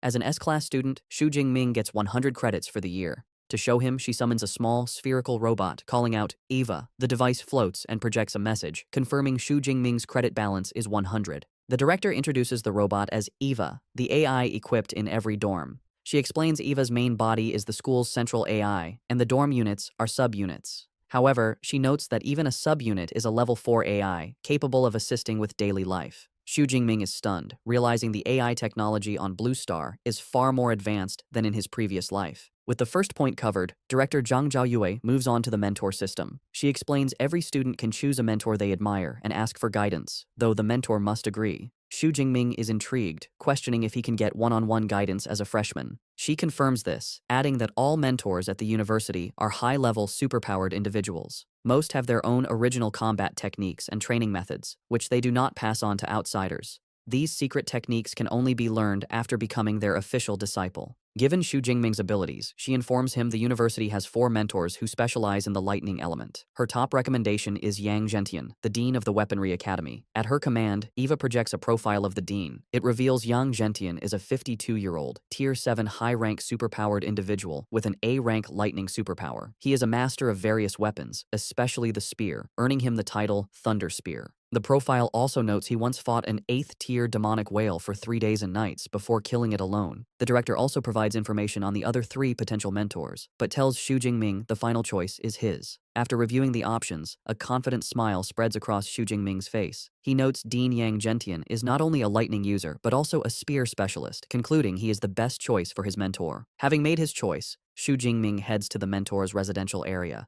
a serene compound of traditional buildings in a lush forest. As he arrives at the grand gate of Dean Yang Zhentian's residence, he thinks that a mentor's home is far more high class than the student villas. Before he can proceed, a young man with brown hair, leaning against a stone lion, asks if Xu Jingming is also there to seek mentorship. The young man looks surprised when he realizes Xu Jingming is still an awakened, guessing he must be a specially recruited student. After Xu Jingming confirms this, the other student remarks that in previous years, special recruits were typically mid to high-rank Tier 1 individuals. The student introduces himself as Tan Mingyang, a junior from the Weaponry Academy. Xu Jingming introduces himself as a freshman who just registered. Tan seems impressed, commenting that Xu Jingming is quick to seek mentorship. He explains that most freshmen only learn about this after the freshman competition, which interests Xu Jingming. Tan explains that the freshman competition is a university tradition held a few days after registration. All teachers watch, and students who perform well are sought after by academies, with some even being chosen directly by mentors. He clarifies that while it's not impossible for a special recruit like Xu Jingming to seek mentorship early, trying to become the dean's disciple right after enrolling is as difficult as winning the lottery. Xu Jingming politely thanks him for the explanation and asks if Tan is also there to seek mentorship from Teacher Yang. With a sigh, Tan confirms this, revealing he has made several trips over the past 6 months but has always been turned away. He was about to give up, but decided to try one last time. Just as he finishes speaking, the large doors open, and a middle-aged man, likely a butler, appears, startling Tan. The butler's expression softens as he greets them and informs them that Teacher Yang is waiting inside, inviting them to follow him. Tan is taken aback by the warm reception, wondering if the fact that the dean is waiting inside means he might finally have a chance. The butler leads them into a room where they are brought before 2 men. Xu Jingming immediately feels an incredibly powerful presence from the older man, who has a commanding posture, a full gray beard, and sharp eyes. He recognizes him as the dean of the Weaponry Academy, Yang Zhentian. A younger man with long hair stands beside him. Dean Yang Zhentian addresses Xu Jingming directly, stating that he must be the one Director Zhang Zhaoyu told him about. Ignoring Tan completely, he tells Xu Jingming to follow him to the training room. In a traditional training room filled with weapons, Dean Yang Zhentian tells Xu Jingming that he has seen his martial arts exam video. He praises his combat skills and marksmanship. However, before deciding, the dean insists on seeing his S-rank ability, the Purple Heaven Divine Thunder, with his own eyes. Xu Jingming calmly agrees. As the dean observes, Xu Jingming channels his power, and arcs of purple lightning crackle around his arms. He then unleashes a massive, violent burst of purple and white energy that fills the room, the raw power crackling with immense force. Dean Yang Zhentian is visibly impressed, a grin on his face as he recognizes the S-rank ability. He mentally compares it to his own A-rank ability, acknowledging that the gap between A-rank and S-rank power is impossible to bridge. He sees immense potential in the student, thinking that if Xu Jingming hones his skills, his future could rival his own. With the demonstration done, the dean states that with Xu Jingming's potential, becoming his disciple is not an issue. However, he offers a serious warning. He explains that he has made many friends and enemies. He cannot guarantee his enemies won't target his disciples, and asks if Xu Jingming is still willing to accept him as a master, knowing the risks. Without hesitation, Xu Jingming drops to his knees in a formal sign of respect. With a wide, determined grin, he declares that he is willing. He passionately explains that he admires high-level ability users who have grown strong through bloody struggles. He believes the number of enemies his teacher has defeated is proof of his immense combat ability. Pleased with this answer, Dean Yang Zhentian laughs heartily and formally accepts him. He declares that from this day forward, Xu Jingming is his 32nd disciple and his very first S-rank disciple. Telling him to rise, the dean presents Xu Jingming with his first gifts, a top-tier ability training method called Extreme Ability Training Method, and a body-tempering combat technique called Thunder Indestructible Body, both of which he created. Xu Jingming is stunned by the value of the gifts, realizing a body-tempering combat technique that can strengthen his body is far more precious than an ordinary one. The dean explains that while the ability training method is one of only 3 top-tier methods in the school, The real highlight is the Thunder Indestructible Body technique, the culmination of his life's work. He adds that the technique has been certified by 2 major martial arts halls and has been officially rated as S rank. The revelation leaves Xu Jingming utterly speechless, shocked to learn of an S rank combat technique. Combat techniques, like abilities, have their own ratings, from F to SSS. The higher the rank, the more difficult it is to master, but the more powerful it will be.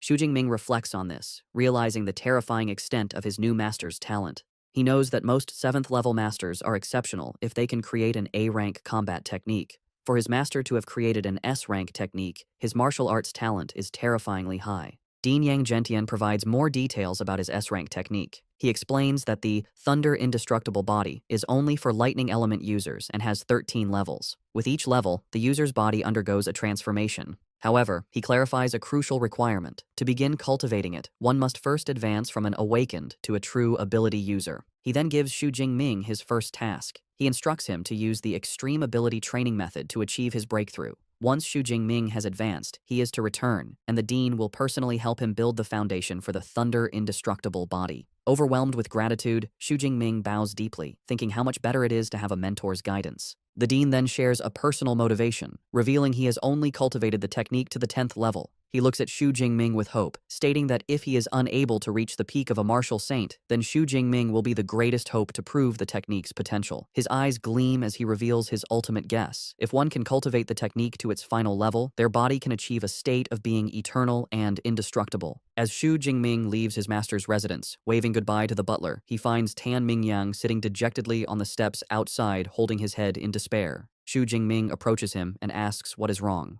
It is revealed that Tan Mingyang's attempt to become a disciple failed. He had to face a test against one of the dean's senior disciples. The condition was to defeat the senior, while the latter used only 1/10 of his combat power, a task Tan found hopeless, leaving him beaten. Now sitting on the steps, Tan looks up at Xu Jingming, assuming he also failed. He remarks that getting into Dean Yang's tutelage isn't easy and asks if Xu Jingming needs him to pass on some experience from his failures. Unfazed, Xu Jingming calmly declines, simply stating that he has already passed. The words hit Tan Mingyang like a physical blow. His bruised face contorts in utter disbelief. He exclaims that he has never heard of a dean-level mentor accepting a disciple before the annual freshman competition. As Xu Jingming calmly walks away, a bewildered Tan Mingyang stares after him, trying to understand what just happened. With a new objective, Xu Jingming returns to his dormitory's training room. Sitting cross-legged, he begins to cultivate using the extreme ability training method from his new master. As he meditates, he is amazed by the effectiveness of the top-tier technique, noting the amount of energy he can sense is far greater than with the intermediate-level method.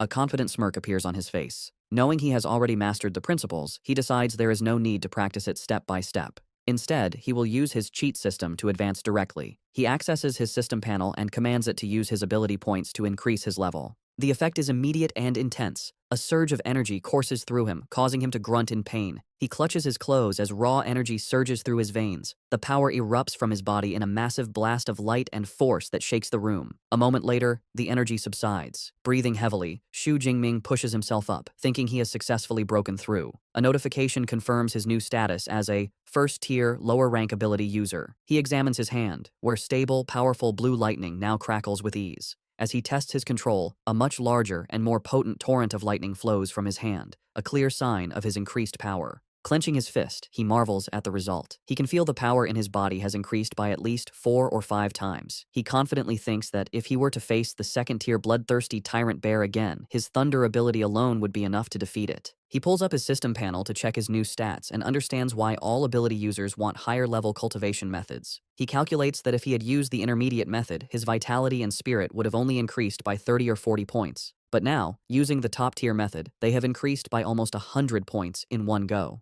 The gap in results is undeniable. He notes the advancement only cost him 300 ability points, and he decides to save the rest. He knows that learning a powerful combat technique like the Thunder Indestructible Body is even more important. As an S-rank technique, he expects the consumption of ability points to master it will be incredibly high. With his breakthrough complete, Xu Jingming is ready for the next stage. A new thought enters his mind. Since he's at the university, perhaps it's time to visit the school's library. The next day, Xu Jingming returns to his master's residence. Dean Yang Gentian is utterly astonished to see him, questioning how he could have advanced so quickly. The dean paces, remarking that in his 20 years of teaching, he has seen countless geniuses, but even the best took a significant amount of time to transform into an ability user. He notes it has been less than 24 hours since Xu Jingming received the manual. With a bashful smile, Xu Jingming admits that perhaps the only thing he can be proud of is his advancement speed. He adds that when he tried to begin cultivating the thunder indestructible body, he found even the introductory part to be a challenge. The dean listens and explains the process. Forging the foundation involves using the blood of a lightning element beast as a guide, combined with one's own lightning, to temper the muscles and bones. He emphasizes a critical point. The final strength of the technique is related to the grade of the beast's blood used. Now that Xu Jingming has advanced, the dean declares he will help him forge the foundation that very day. He reveals that high-level lightning beasts are rare, and his original plan was to use the blood of a 7th-tier storm giant bear. However, after learning Xu Jingming was entitled to one S-rank resource every year, he made a special request. He decided to combine the resources and pleaded with the university's principal to grant Xu Jingming an even more precious SS-rank resource. With that, he presents Xu Jingming with a small vial containing a glowing red liquid, the essence blood of a ferocious 8th-tier beast, the Thunder Tyrannosaurus. Xu Jingming is deeply moved that his new teacher and the principal would go to such lengths for him. He accepts the vial and vows to repay this kindness many times over. Pleased, the dean says they should begin immediately. They move to a training room where a shirtless Xu Jingming kneels. The dean uncorks the vial and pours the potent, glowing red blood onto Xu Jingming's head and back. Xu Jingming grits his teeth, groaning as the substance makes contact. The dean warns him to bear with it, explaining the blood is highly toxic to low-level users, and the intense pain is expected. Next, the dean prepares to use his own power to help. He tells Xu Jingming he will now use his A-rank Windfire True Thunder to forge the foundation, adding that the amount Xu Jingming can absorb is up to him. The dean unleashes his power, a torrent of violent, red lightning, and directs it into Xu Jingming's body. The energy surges through him, causing glowing red patterns to spread across his back and chest. The process is excruciating, and Xu Jingming throws his head back, letting out a raw scream of agony as his body is forcibly tempered by the immense power. 5 days into the tempering process, the senior disciple, Liu, is having tea with the dean's butler, Uncle Fu. Liu remarks on how resilient the new junior is to have lasted for 5 days. He reflects with some jealousy that he only lasted 2 days during his own tempering, which used weaker 7th-tier beast blood. He admits Xu Jingming's performance deserves the 8th-tier dragon-type beast's essence blood. Liu adds that with an S-rank lightning ability, he is looking forward to seeing the result of his new junior's thunder indestructible body. Suddenly, a loud crash from the training room startles them. Liu rushes upstairs, wondering if his junior's foundation forging is complete. He cautiously peeks through the door and is met with a terrifying sight. Xu Jingming stands shirtless and splattered with blood, his eyes glowing red. A chaotic aura of dark energy and blue lightning surrounds him, and he appears to have lost control, looking more like a beast than a human. Liu is frozen in fear, sensing a threatening aura from Xu Jingming like that of a top-tier ferocious beast, which makes him shudder. Lost in this primal state, Xu Jingming sees Liu in the doorway and lunges forward to attack. However, before he can strike, the commanding voice of Dean Yang Gentian roars, shouting for Jingming to wake up. The dean's shout breaks through the bloodlust, and Xu Jingming halts his attack just inches from his senior. Covered in sweat, a dazed Xu Jingming asks his teacher what happened and why he felt an overwhelming urge to destroy things. The dean explains that the essence blood of the Thunder Tyrannosaurus likely influenced his mind. He points out that the beast is famous for its ferocity, and because Xu Jingming's absorption rate and compatibility were so high, he experienced this dangerous side effect. The dean reassures him, telling him not to worry. As long as he avoids intense emotional changes, he will be fine, and the side effects will gradually disappear as his strength increases. A wave of relief washes over Xu Jingming. He looks down at his hands, expressing his fear of being controlled by his emotions. With the crisis averted, Dean Yang Gentian's tone changes to delight. He tells a confused Xu Jingming to cheer up, announcing the forging was a perfect success with an incredible 98% absorption rate. He proudly explains that among the disciples who have cultivated the Thunder Indestructible Body, the highest rate ever recorded was only 92%. With this, Xu Jingming has broken a long-standing record. His senior disciple, Liu, approaches with a congratulatory smile. He tells his new junior that with the foundation successfully forged, his future in martial arts is now smooth sailing. The dean formally introduces him as senior disciple Liu Ming, an ability user at the peak of the 3rd tier, and tells Xu Jingming to ask Liu for help with any future cultivation questions. Xu Jingming greets his senior, who promptly pulls out his phone. Liu explains that since he didn't prepare a gift, he will transfer some credits instead. Xu Jingming is shocked when a notification on his phone says he received 200 credits, exclaiming that it's too much. He quickly calculates the gift is worth 2 million Great Sha coins. The dean dismisses his concern, stating that 200 credits is not a large sum for Liu, and that it is a senior's duty to care for his juniors. He adds that when Xu Jingming has his own juniors, he will also need to prepare gifts, a lesson Xu Jingming humbly accepts. With the training complete, the dean tells Xu Jingming that after 5 days without food or water, he should go back and rest. He gives him his next instructions. Come back the following morning to learn fist and spear techniques with Senior Liu.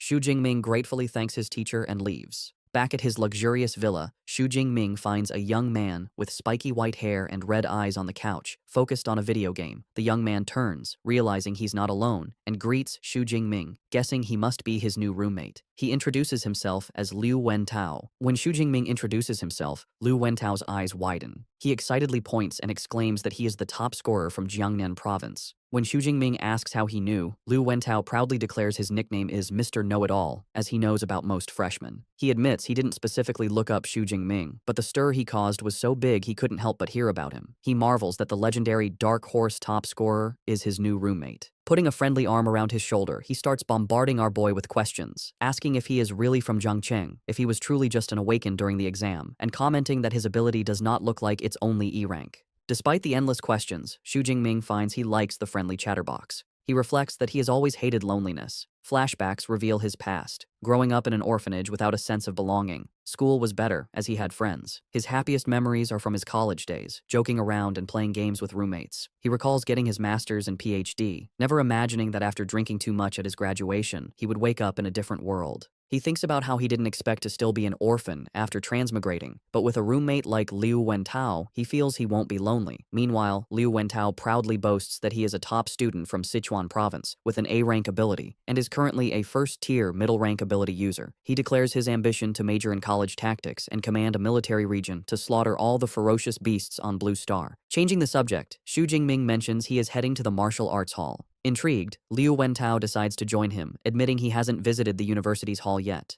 They arrive at the impressive Thunder Martial Arts Hall, Magical University branch. Inside, they see a lively and chaotic scene, with students training and showing off their powers. The AI, Eva, appears and explains they are in the public training room, which can hold 300 people. The hall is constructed with C-rank alloy mixed with memory metal, making it durable enough to withstand damage. Eva also points out private training rooms, but Xu Jingming decides the public area is fine. Liu Wentao gets caught up in the competitive atmosphere, shouting with excitement and pointing out an A-rank enhanced werewolf user. Xu Jingming dryly comments that his roommate isn't being quiet himself. Xu Jingming then asks Eva about the large numbered pillars in the center of the room. Eva explains they are punch power challenge boards. There are 5 leaderboards, one for each of the 5 tiers of ability users. She informs them that if they get into the top 3,000 on their boards, they will receive a 50 credit reward. Liu Wentao eagerly accepts the challenge, thinking it sounds easy. Eva clarifies there are just over 4,000 students in the university. Eager for the reward, Liu Wentao decides to try. Eva instructs him to swipe his student ID to start, adding the crucial rule that abilities and combat techniques are forbidden. Liu Wentao eagerly steps up to the pillar and swipes his student ID. The AI, Eva, announces his attempt. His activation draws the attention of older students, who mockingly note he is only a first-tier, middle-rank freshman. Feeling the pressure, a determined Liu Wentao resolves not to lose face. With a loud cry, he unleashes a powerful punch, striking the pillar with impressive force. The result flashes on the screen,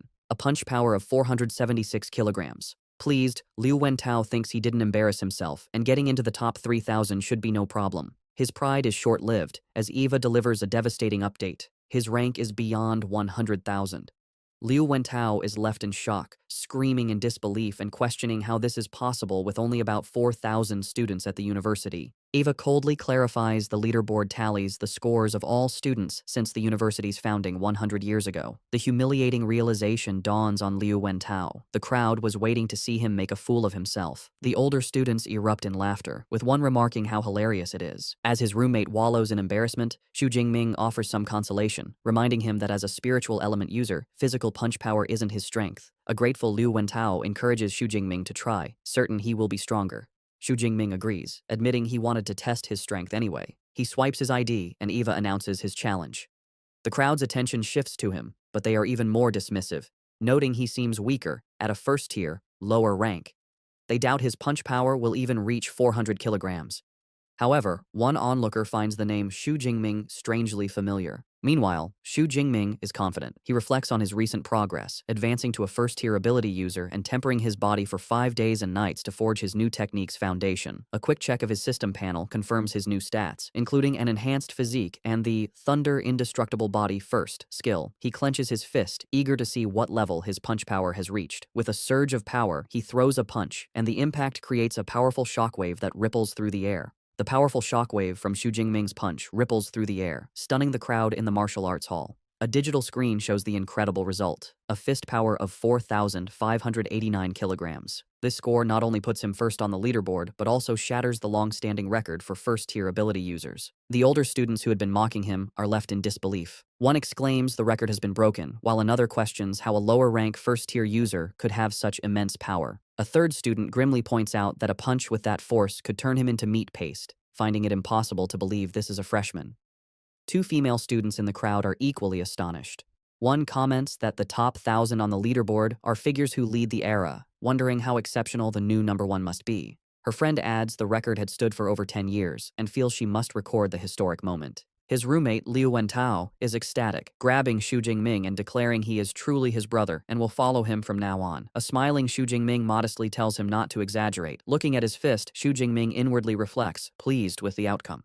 He concludes the Thunder Tyrannosaurus's essence blood is highly compatible with him, and the improvement in his strength was immediate. The AI, Eva, floats nearby and formally congratulates Xu Jingming for breaking the record, announcing a 400 credit reward has been issued to his account. A curious Xu Jingming asks if he can earn more credits by breaking the record again. Eva clarifies the reward is only for the first time, but he can challenge the other level pillars for new rewards. Xu Jingming looks up at the other 4 pillars for 2nd to 5th tier users and decides he will break those records later. Meanwhile, his roommate has become a hype man as a group of impressed female students gather around Liu Wentao, who points out his amazing roommate. The girls quickly swarm a bewildered Xu Jingming, with some offering to teach him how to use equipment and others trying to recruit him for their club. Overwhelmed, Xu Jingming is pulled away by Liu Wentao, who suggests they escape to a private training room. Elsewhere, at his master's residence, Dean Yang Gentian is enjoying tea.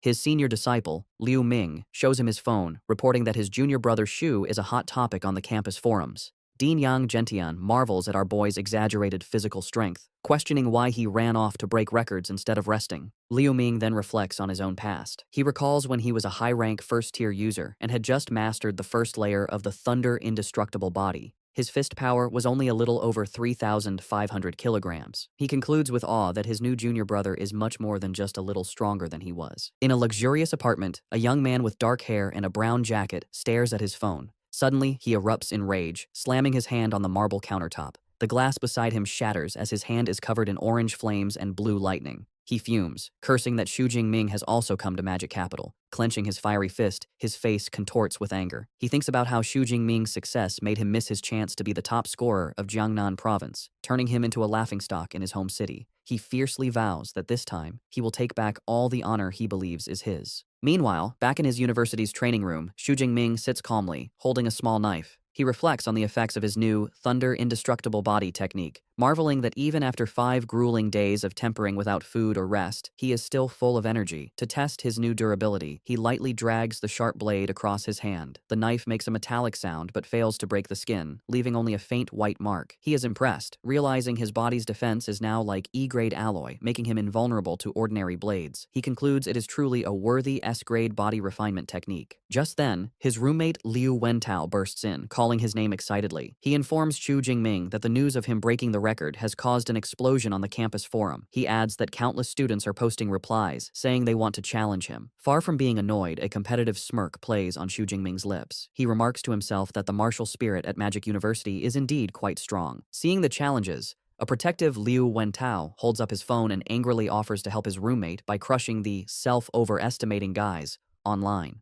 Xu Jingming calmly pushes his roommate's arm down, telling him to forget it and not waste his time. He explains he has more important things to do, as he is heading to the Battle Technique Library, and tells Liu Wentao to head back to the dorm. Xu Jingming arrives at the massive and modern battle technique library. As he approaches the entrance, he holds his hand out to a scanner, and a complex, glowing orange security circle appears, confirming the building's advanced protection. He is amazed by the security, recalling a rumor the library is personally guarded by the university's vice principal, a legendary 9th-tier superpower user. He realizes that with such a powerful figure watching over it, even the strongest martial saints couldn't steal the treasures inside. After swiping his student ID card, he passes through the gate, and the security circle scans him one last time before letting him in. Inside the grand hall, he is greeted by a trio of female librarians. The one in the center warmly welcomes him by name, addressing him as S-grade student Xu Jingming and asking how they can help. Surprised they know him, Xu Jingming asks how they knew his name. The librarian politely explains that students with S-grade authority, like him, are special and have access to all battle techniques. Their system automatically notified them when he scanned his ID. The librarian's thoughts reveal her true motivation. She understands that S-grade authority means his future is destined to be at least that of a Grandmaster-level user. She makes a mental note to befriend him. Xu Jingming tells the librarian he is interested in lightning element superpower battle techniques and asks which floor he should go to. The librarian informs him that techniques of B grade and below are on the 2nd and 3rd floors, but the more precious ones are in a special reading room on the 4th floor. She adds that he can get in by swiping his card. She then personally leads him to the 4th floor, into an elegant private reading room. Inside, a small floating AI device hovers over a table. The AI explains that once he selects techniques online, the original secret manuals will be delivered to him. She kindly warns him to be careful when handling them. Left alone, Xu Jingming commands the AI to display all lightning element battle techniques of B grade and above. In response, the AI projects dozens of blue holographic screens that fill the room, each showing a different technique. As he looks through the selection, 2 techniques catch his eye. The first is an SSS grade technique called 10,000 Prisons Heavenly Thunder Guidance, which creates a massive thunderstorm domain. However, it is restricted to users who are at least 5th tier.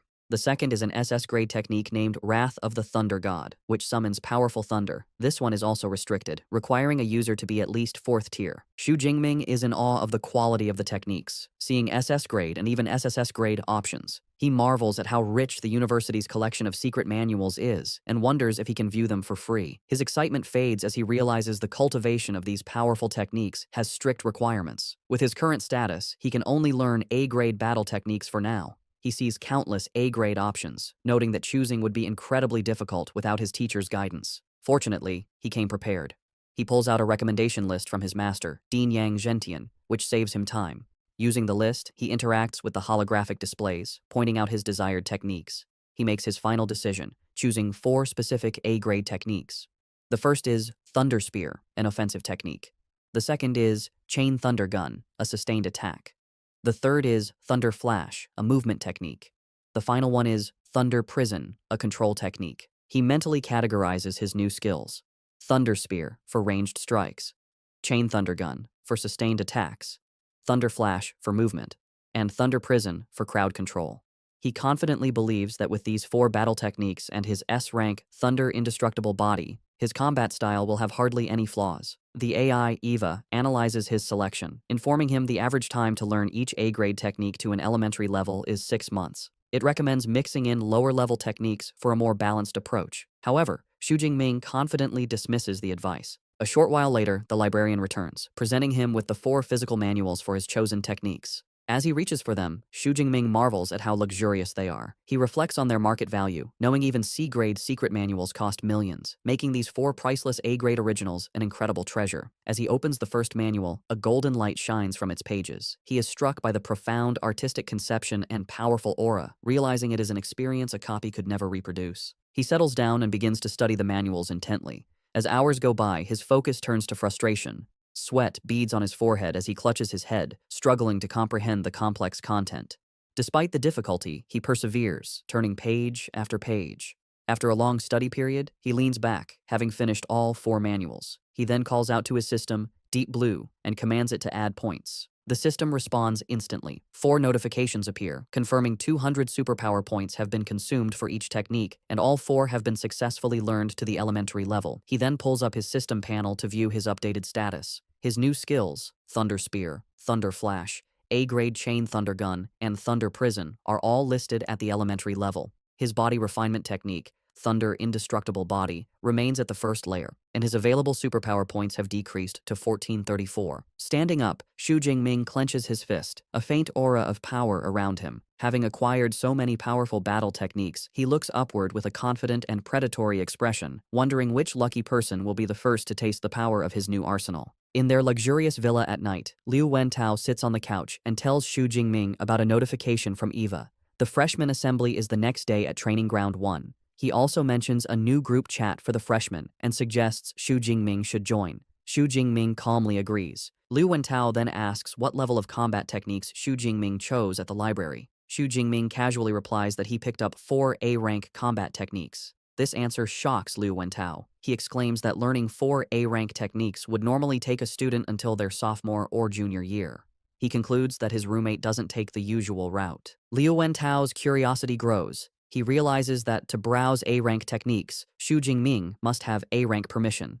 Xu Jingming corrects him, stating his permission level is S-rank. The revelation stuns Liu Wentao, who jumps to his feet. He shouts in disbelief, questioning why the school would have a permission level higher than A rank. A sudden realization dawns on him, and he stammers that the online rumors about Xu Jingming being E rank must be false, asking in shock if it means Xu Jingming has an S rank superpower. Xu Jingming simply smiles, teasingly remarking that the know-it-all has just learned something new. The confirmation leaves Liu Wentao in awe. He exclaims that he had guessed Xu Jingming's rating was high, but he never expected it to be S rank, especially since other provincial top scorers are only A rank. A wide, happy grin spreads across his face. He gives a thumbs up, thinking it was the right decision to become a fan now, solidifying his status as an old fan. Later, Xu Jingming is in the second-floor training room. He holds a practice spear but finds it too light. He thinks that now that he has the combat techniques he needs, he also needs the right equipment. He reflects that his original F-rank obsidian spear is back home and would no longer be suitable for his current strength. He decides to get new gear. He asks the AI, Eva, to open the school mall and search for spear-type weapons. Eva complies, and holographic displays appear, showing spears from F-rank to D-rank. Xu Jingming notes he can customize the length and weight. He understands higher-ranked equipment is heavier and more expensive. He chooses an E-rank, 210-kilogram spear, along with an E-rank combat suit and boots. He confirms the purchase. A notification shows the total cost is 237 credits, leaving him with 382.6. The purchase is confirmed for delivery the next day. He thinks with a bit of dismay how quickly his credits disappeared, shrinking by nearly half. With his new gear on the way, he grips the practice spear with a determined look. He knows he'll have to rely on this temporary weapon. With a confident smirk, he declares that tonight it will help him practice his 4 new A-rank combat techniques. The next day, the freshmen of Modu Superpower University gather for their assembly. As Xu Jingming arrives, he immediately draws the attention of the other students. Murmurs spread as they recognize him as the one who broke the school's punch power record. They also identify him as the Jiangnan province top scorer, marveling at his strength and handsome appearance. Before he can find a seat, he is confronted by a tall, imposing young man named Lei Zhou, who aggressively points and loudly issues a challenge. Onlookers immediately recognize him as the second-place scorer from Jiangnan province, who scored over 9,300. They gossip about his privileged background, noting both of his parents are powerful Tier 4 superpowered beings. They sympathetically remark that it's a shame no one remembers second place, making his unwillingness to accept his loss understandable. Despite the public challenge, Xu Jingming is unfazed. He calmly declines, stating he is not interested, a response that shocks his roommate Liu Wentao. Lei Zhou, however, smirks and tells him not to refuse so quickly. He then brings up a personal matter, recalling that Xu Jingming's aunt's family runs a business selling rare plants. Leaning in with a menacing grin, he reveals his family is his aunt's biggest customer, and she also owes them a large loan. He then delivers a thinly veiled threat, suggesting that if the payment isn't made on time, his aunt's family might find themselves in trouble. The threat instantly changes the atmosphere. Xu Jingming's expression turns cold as a fierce, dark blue aura erupts from his body. He quietly asks if Lei Zhou is threatening him. The sheer pressure of his aura physically forces a startled Lei Zhou to step back. Sweating and shaken, Lei Zhou struggles to comprehend the fierce, beast-like presence. He quickly backpedals, stammering that it wasn't a threat, just a heads up. Having made his point, Xu Jingming's aura subsides. He calmly asks for the time and place for their duel. Regaining his composure, Lei Zhou declares the fight will be in 7 days, at noon, on Broadcast Platform 3. Xu Jingming accepts, warning his new rival not to regret his decision. The confrontation creates a buzz of excitement among the watching students, who eagerly anticipate the upcoming battle. Shortly after, the assembly officially begins. An older, gray-bearded university official takes the stage. He welcomes them to the freshman assembly, clarifying it is a session to answer questions about the university's systems. However, he announces the first thing he wants to introduce is the school's combat power ranking. He explains students will use a virtual dive pod for holographic combat simulations, and their ranking will be determined by the number of levels they can pass. He encourages everyone to try their best, emphasizing the rewards are very generous. After the hour-long meeting, aboard Xu Jingming lets out a large yawn. He thinks the only interesting part was the virtual dive pod, which he should try sometime. For now, his priority for the next few days is to continue his daily training with his senior, Liu Ming, and his mentor. For 7 days, Xu Jingming dedicates himself to intense training under his senior Liu Ming and his master, Dean Yang Gentian. After the week of training, Liu Ming approaches Xu Jingming with astonishment. He notes his junior brother has already advanced to the mid-level of the first tier and asks how it happened so quickly. Xu Jingming simply smiles and says it was just luck. However, his inner thoughts reveal the truth. He had deliberately waited a few days before using his system to level up, which made the advancement cost only 380 superpower points. He muses that if he had leveled up any faster, he probably would have scared his senior silly. Changing the subject, Liu Ming remembers the duel and asks if Xu Jingming has a match scheduled for noon. Xu Jingming confirms he does. With a confident smile, Liu Ming pats his junior on the shoulder and says he will observe 3 minutes of silence for his opponent. He decides to accompany Xu Jingming to the match. The scene shifts to broadcast platform 3. A large arena where a crowd has gathered.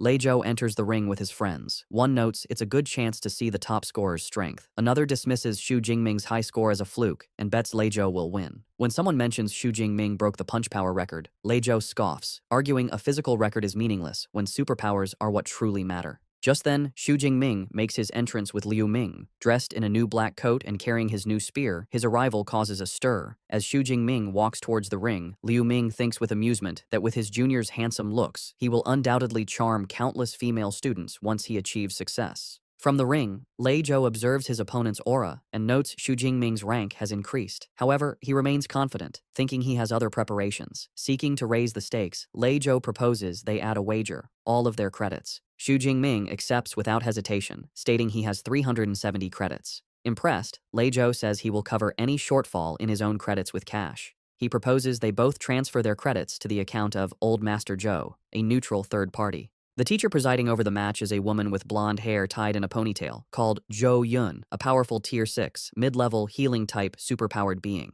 As he completes the credit transfer, Xu Jingming notes the presence of the high-tier healer, Teacher Zhou Yun. He understands battles between superpowered beings are dangerous and realizes the school has taken precautions to prevent deaths. He agrees to the terms. The crowd buzzes with excitement as the massive wager, worth 3.7 million in currency, is confirmed. Teacher Zhou Yun steps forward to officiate. She confirms she has received the credits and instructs them to prepare. She lays out the rules. If one person admits defeat or loses consciousness, the other is forbidden from continuing the attack. Both Xu Jingming and Lei Zhou calmly acknowledge they understand. The two opponents face each other. Xu Jingming stands ready with his spear, while Lei Zhou draws his sword. With grim determination, Lei Zhou unleashes his A-rank fire ability, Dense Pine Industry Fire. A vortex of intense orange flames erupts around him as he declares he will take back all the honor Xu Jingming made him lose.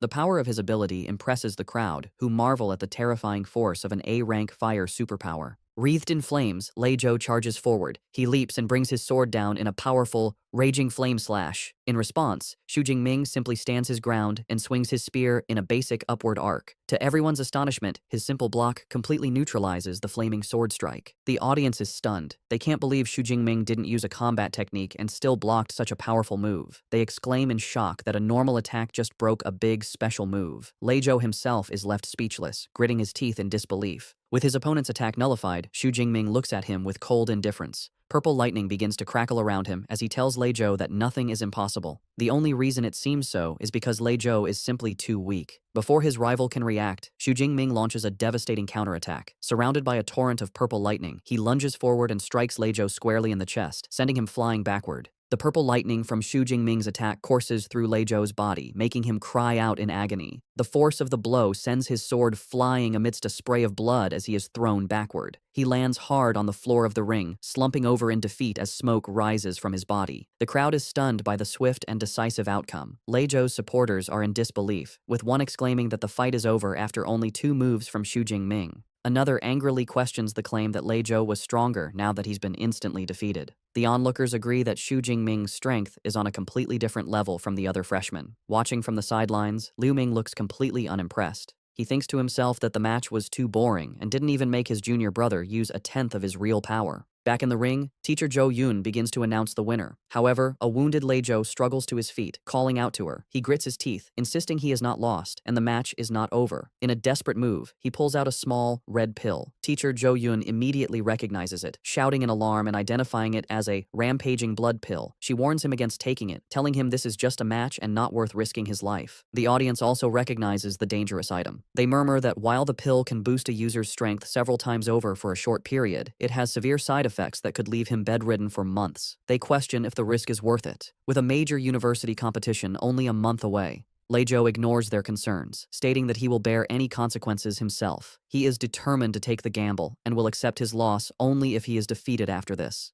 In the crowd, some students, including Liu Wentao, protest, asking if using a performance-enhancing drug is allowed. Teacher Zhou Yun addresses the complaints, clarifying that since this is an unofficial battle, there are no strict rules. She explains that weapons, combat suits, and drugs are all considered permissible resources. As she speaks, Lei Zhou swallows the pill. She finishes by stating that if Xu Jingming had a similar pill, he would also be allowed to use it. As the pill takes effect, Lei Zhou's body erupts in an even more intense fire aura. His eyes begin to glow with a menacing orange light as he roars with newfound power. Teacher Zhou Yun watches with a worried expression, noting the pill is high grade and has boosted Lei Zhou's power to the lower level of the second tier. She concludes that Xu Jingming is now in serious trouble. Faced with his opponent's desperate power-up, Xu Jingming's own battle intent surges, becoming even more potent as a torrent of purple lightning erupts around him. From the sidelines, teacher Zhou Yun observes this with approval, thinking that Xu Jingming's fighting spirit is becoming even more vigorous and that he has the mindset of a great general. Gripping his spear, a confident smile plays on Xu Jingming's lips. He thinks to himself that finally, the fight is no longer like an adult beating up a child. He takes a single step forward, and the lightning around his combat boots shatters the floor of the ring. He then charges at his opponent with blinding speed. Lei Zhou is shocked by his incredible velocity. The two fighters clash in the center of the ring, their superpowered attacks meeting with explosive force. Lei Zhou blocks Xu Jingming's initial thrust, but the raw power behind the attack is overwhelming.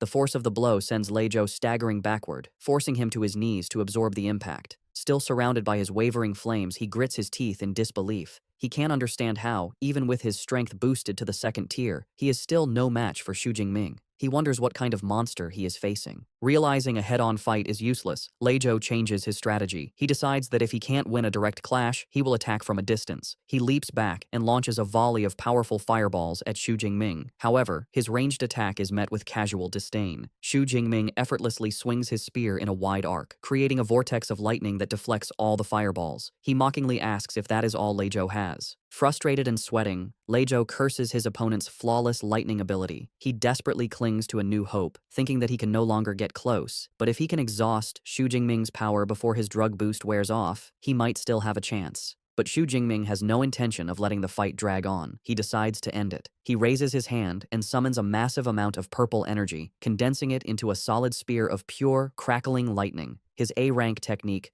Thunder Spear. He hurls the condensed energy weapon at his opponent. The spear flies through the air and slams directly into Lei Zhou's shoulder, piercing his defenses. Stumbling back in shock and pain, clutching his wound, Lei Zhou has a horrifying realization. His opponent also has a devastating long-range attack. Before Lei Zhou can recover, Xu Jingming follows up with another technique. A powerful sphere of lightning materializes above Lei Zhou, and torrents of purple energy rain down, electrocuting him. Stunned and in pain, he looks up, wondering what new battle technique this is. With a cold expression, Xu Jingming points forward and declares the name of his A-rank control skill, Thunder Prison. A cage of crackling purple lightning forms around Lei Zhou, trapping him completely. He curses, realizing he is caught in a restriction-type technique. In a desperate move, he summons his remaining power to create a flame barrier, a swirling vortex of fire around his body. Trapped but defiant, he taunts Xu Jingming, declaring that if he can't get out, then Xu Jingming can't get in, challenging him to a battle of attrition. Xu Jingming, however, is unfazed. He looks at the fiery defense with disdain, thinking the flame barrier looks weak, and wondering how many of his attacks it could withstand. Instead of a battle of wills, he leaps high into the air, easily clearing the flame barrier and positioning himself directly above his trapped opponent. While airborne, he unleashes his ultimate assault. He summons his power, and dozens of massive, glowing purple spears of pure lightning materialize in the air, all aimed at the helpless Lei Zhou. The deadly rain of lightning spears begins to descend, a technique that looks like a devastating version of his chain thunder gun. Looking up at the overwhelming attack, Lei Zhou is filled with absolute terror. He knows with certainty that if he is hit by that barrage, he will die. With his life on the line, his pride shatters, and he screams out his surrender. At the very last second, just as Lei Zhou shouts his concession, the tip of the lead lightning spear stops just inches from his eye. The rain of spears dissipates as Xu Jingming lands gracefully in the ring. In a final definitive motion, he thrusts his physical spear forward, piercing Lei Zhou's chest and leaving no doubt as to who the victor is. Xu Jingming withdraws his spear from Lei Zhou's chest, leaving him kneeling and defeated on the floor. With a commanding presence, Xu Jingming stands over his opponent as teacher Zhou Yun officially declares him the winner. The crowd is left in shock and awe. They exclaim that it was a complete and utter crushing defeat. They marvel at how Xu Jingming flawlessly chained together 4 different battle techniques in just a few seconds, a feat far beyond what any normal freshman should be capable of. 2 students discuss the power of the techniques they witnessed. One guesses they must all be at least B grade. His friend is amazed, admitting the best technique he has learned is only C grade. Watching from the sidelines, Liu Ming overhears their speculation and looks stressed. He thinks to himself that they are severely underestimating his junior brother. He knows the truth. Xu Jingming had dared to choose 4 A-grade techniques and had already mastered them to a combat-ready level. He reflects on his own experience, recalling that he had only dared to choose a single A-grade technique as a freshman, and it still took him over 4 months to learn. He admits that having such a monstrously talented junior brother puts a great deal of pressure on him. Back in the ring, a humbled Lei Zhou gets to his feet. He sincerely thanks Xu Jingming for sparing his life and accepts his complete defeat. He promises the wagered credits and cash are now his and assures him he will make the payment owed to his aunt's business on time. Teacher Zhou Yun approaches Xu Jingming and confirms the transfer of his winnings. 50 credits and 3.2 million in currency have been deposited into his student account. Xu Jingming thinks that a gambling fight is a quick way to make money. With the duel over, Liu Wentao rushes down to the ring, ecstatic. He congratulates brother Ming, telling him he is now a rich man, and invites him to go out and relax in the city center that evening to celebrate. Xu Jingming begins to decline, explaining he has training scheduled with his senior. However, Liu Ming, standing nearby, encourages him to go, advising him that a proper balance of training and relaxation is the key to long-term success. Taking his senior's advice, Xu Jingming agrees to go out. As they prepare to leave, Liu Wentao excitedly points towards Liu Ming, gushing about his reputation as the vice president of the Ash Club, a user of an A-rank lightning superpower. As he and Xu Jingming walk off together, Liu Wentao comments that the famous senior is even more impressive in person. As they leave the arena, Liu Wentao tells Xu Jingming to just follow his lead, as he has arranged the entire program for the evening. A slightly suspicious Xu Jingming looks back and asks what kind of program he is talking about. Liu Wentao turns with a wide, mischievous grin and points at his friend. He reveals his grand plan, the one unmissable event of university life, a social mixer between the male and female dormitories. A table is lavishly spread with food for a social gathering. Liu Wentao approaches Xu Jingming, who is seated at the table. He excitedly tells Xu Jingming how popular he has become, explaining that he posted an invitation for a social mixer on the campus forum. Liu Wentao reveals that over 100 people registered, and he had a hard time choosing who to invite. Xu Jingming smiles and comments on his friend's dedication, asking who he finally chose. Liu Wentao playfully tells him it's a secret for now, but he will meet them soon. Just then, he spots the guests arriving and calls them over. 2 young women approach. One, wearing glasses, introduces herself as Qi Dongxia, the invited guest. Her companion, a girl with dark hair, introduces herself as her roommate, Song Qiuqiu. Liu Wentao proudly introduces them to Xu Jingming, highlighting their abilities. He explains that Qi Dongxia has an A-rank beast-type ability, while Song Qiuqiu is a high-level first-tier user with an A-rank light element ability, and was also the top scorer in her province. Xu Jingming politely introduces himself. Upon hearing his name, Song Qiuqiu's expression shifts to one of surprise. She immediately asks Xu Jingming if he would be interested in a sparring match, telling him he can pick the time and place. Her friend, Chi Dongxia, calls her a battle maniac for trying to set up a fight right after meeting, reminding her they were there to socialize. Song Chiu-kyu admits that her main reason for coming was the chance to spar with Xu Jingming. Xu Jingming steps in to smooth things over, inviting them to sit down. Liu Wentao clarifies that the plan is just to have fun, eat, and go shopping together. The group spends the evening at the bustling Huaihai commercial street. Song Chiu-kyu looks up at the towering skyscrapers, in awe of how magnificent the city is.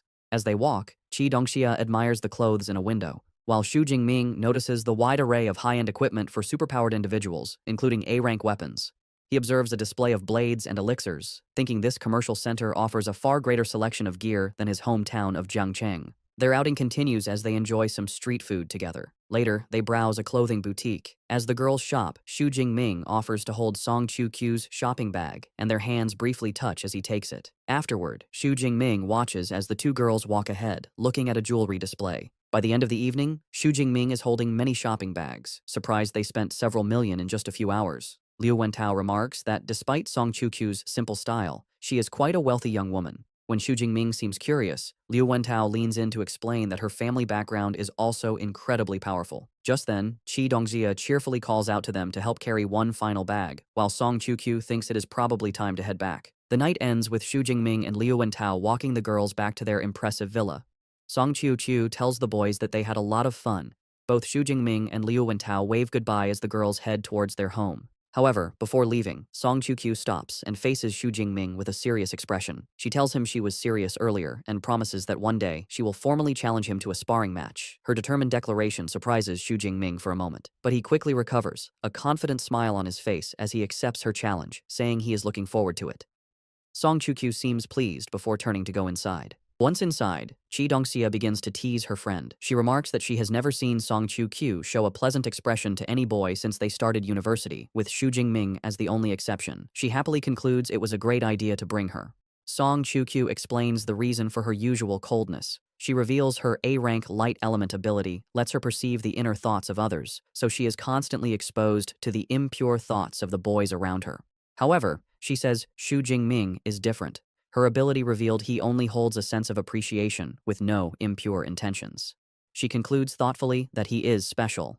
Hearing this, Chi Dongxia gets a mischievous look, teasingly concluding that Miss Song has developed a crush. Meanwhile, as the boys walk back, Liu Wentao sighs with satisfaction, commenting that it's nice to relax once in a while, and Xu Jingming quietly agrees. Xu Jingming, however, is lost in thought. He reflects on Song Chiu-kyu and her high-level status, realizing he still has a long way to go. The thought motivates him to work hard and grow even stronger. 15 days later, Xu Jingming is meditating in his training room. Sensing he is ready, he decides it is time to level up and commands his system, Deep Blue, to use his points for an upgrade. A violent surge of purple lightning erupts from his body. System notifications confirm he is undergoing a dual advancement, from a mid-level to a high-level first-tier user, while also leveling up his Thunder Indestructible Body technique to its second level. As the energy subsides, Xu Jingming reflects on his progress. He notes the rank up has significantly increased his power, and that the second level of his body tempering technique is focused on strengthening his bones and muscles. He then consults the training manual, which reveals that upon reaching the third level, he will unlock a special ability called the Thunder Extreme State, which provides a temporary but immense boost to power and speed. He pulls up his system panel to check his new status. While pleased, he is disappointed to see he only has 62 ability points left, not enough to reach the next level. He realizes it is time to ask his master for leave to go to the wilderness, hunt beasts, and get more ability points. Later, when Xu Jingming visits his master's residence, Dean Yang Gentian is shocked by his rapid advancement, asking if he has broken through again.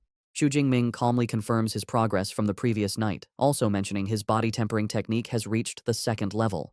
The dean is inwardly amazed, thinking his student speaks of difficult breakthroughs as if they were simple. He concludes that with an S-rank ability and such hard training, there is nothing Xu Jingming cannot achieve. His senior disciple, Liu Ming, remarks that his junior brother is a monster, recalling it took him half a year to make the same advancement. Dean Gentian tells Xu Jingming that leveling up is important, but he must not neglect combat training. To test his new strength, the dean suggests a sparring match against his senior, Liu Ming, which Xu Jingming eagerly accepts. In the training room, Liu Ming says he will suppress his own power to that of a low-level second-tier user, instructing Xu Jingming to fight with full strength. After a countdown, the match begins. Both warriors leap forward, and their spears meet in the center with a powerful clash, erupting in a brilliant explosion of purple and green energy. The force of their clash leaves Liu Ming surprised. He thinks to himself that his junior brother's power is incredibly strong, almost on par with his own, even with his power suppressed. Xu Jingming, covered in purple lightning, feels a thrill of excitement. He realizes that for the first time since getting his system, he is facing an opponent of equal strength.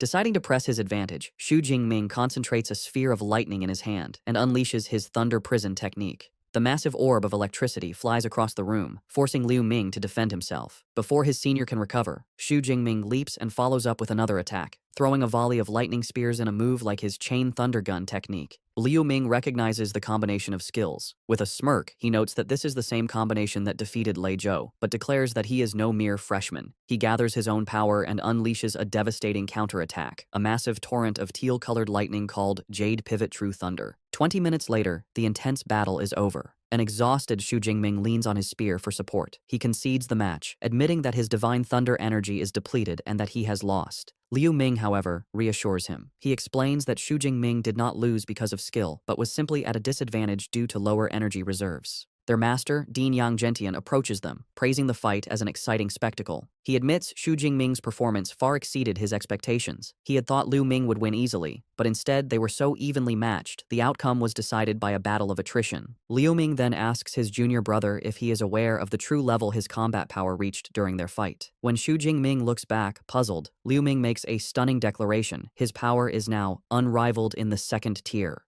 The weight of this new assessment leaves Xu Jingming looking thoughtful and determined. After the intense sparring session, Dean Yang Gentian announces that the training is over and tells everyone to rest. The butler, Uncle Fu, brings over a tray of spirit fruits, explaining they are perfect for recovering after training. Seizing the moment, Xu Jingming approaches his master with a request. He reveals his intention. He is preparing to leave the university to go on a trip to the wilderness. The dean is taken aback and asks how long he plans to be gone. Xu Jingming explains he intends to stay for over a month, planning to return just before the freshman competition. The long duration of the trip clearly worries his master. With a stern expression, the dean warns him that the wilderness is far more dangerous than the exam grounds. He explains there is no army protection, and beasts roam without predictable patterns, making it easy to encounter a high-level creature. He emphasizes the dangers of staying for over a month are immense. However, seeing his disciple's determination, the dean relents. He decides that if Xu Jingming is set on going, he will not stop him. He places a firm hand on his student's shoulder, giving him one piece of advice.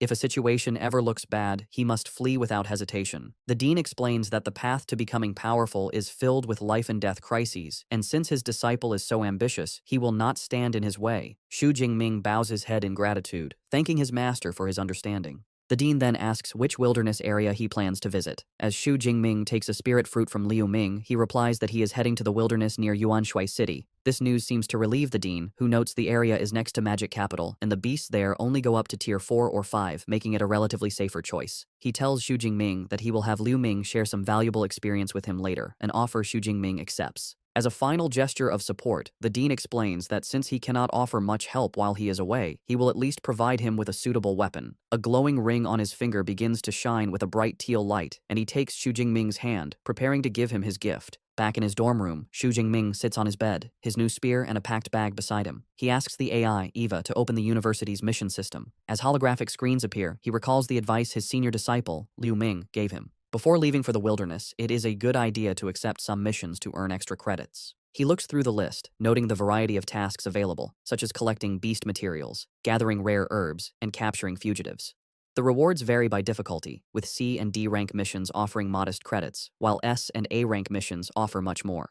Xu Jingming observes that all the high-reward missions involve combat, remarking to himself that this must be the training model of Modu University, pushing its students into dangerous situations to grow stronger. He remembers a saying, that the most outstanding students are not found on campus but out in the world. With this in mind, he selects 1 A rank and 3 B rank missions for his trip. With his preparations complete, Xu Jingming puts on his new combat attire, slings his backpack over his shoulder, and prepares to leave. As Ava wishes him good luck, he thinks to himself that there is no time to waste and he must set out immediately. His journey takes him to the Yuanshui City Supply Base, a bustling town in a mountainous region that serves as a forward base for those venturing into the wilderness. The streets are filled with adventurers trying to recruit members for their beast hunting teams. Xu Jingming arrives, taking in the lively atmosphere with satisfaction, thinking that he has finally made it. He walks through the streets and enters a grand building that serves as a registration hall for adventurers. The hall is filled with other armed individuals. A woman in an elegant red dress who works as a receptionist greets him warmly and asks how she can assist him.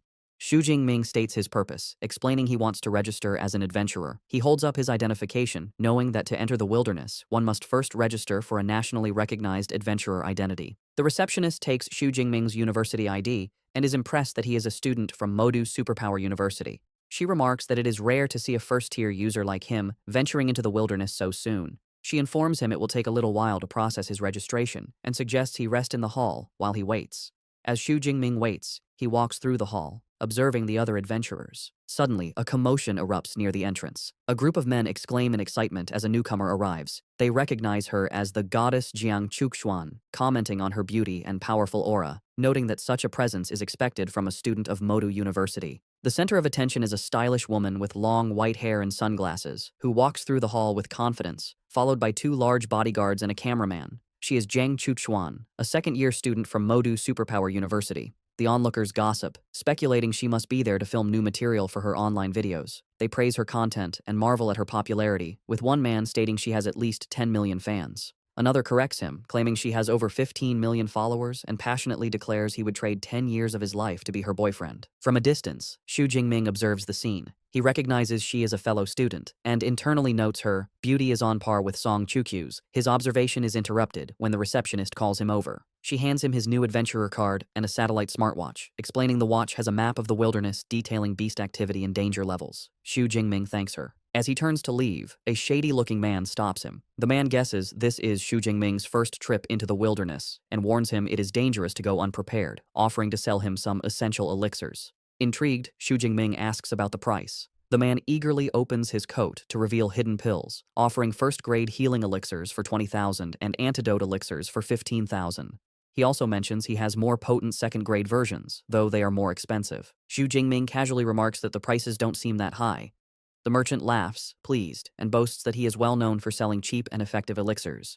However, Xu Jingming's expression turns sharp.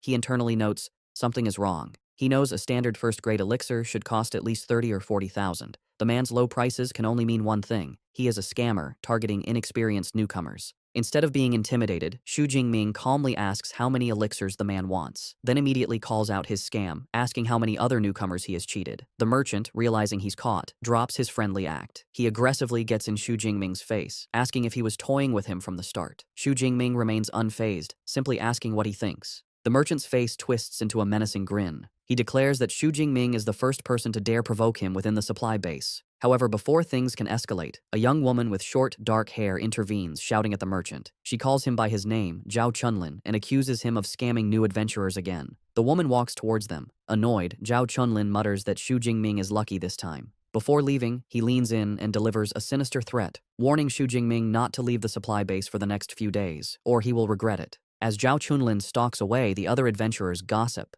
They comment that the newcomer is in trouble for being targeted by Zhao Chunlin and that he provoked the wrong person. One adventurer notes that Zhao Chunlin is rumored to be a mid-level second-tier user, making him too powerful for a high-level first-tier user like Xu Jingming. The woman who intervened approaches Xu Jingming and warns him that Zhao Chunlin is vengeful, advising him to stay inside the base. Xu Jingming thanks her but asks why a known scammer isn't dealt with by the authorities. She explains Zhao Chunlin has powerful connections, which is why no one interferes. She advises Xu Jingming to buy his supplies from official channels and gives him one last warning not to leave.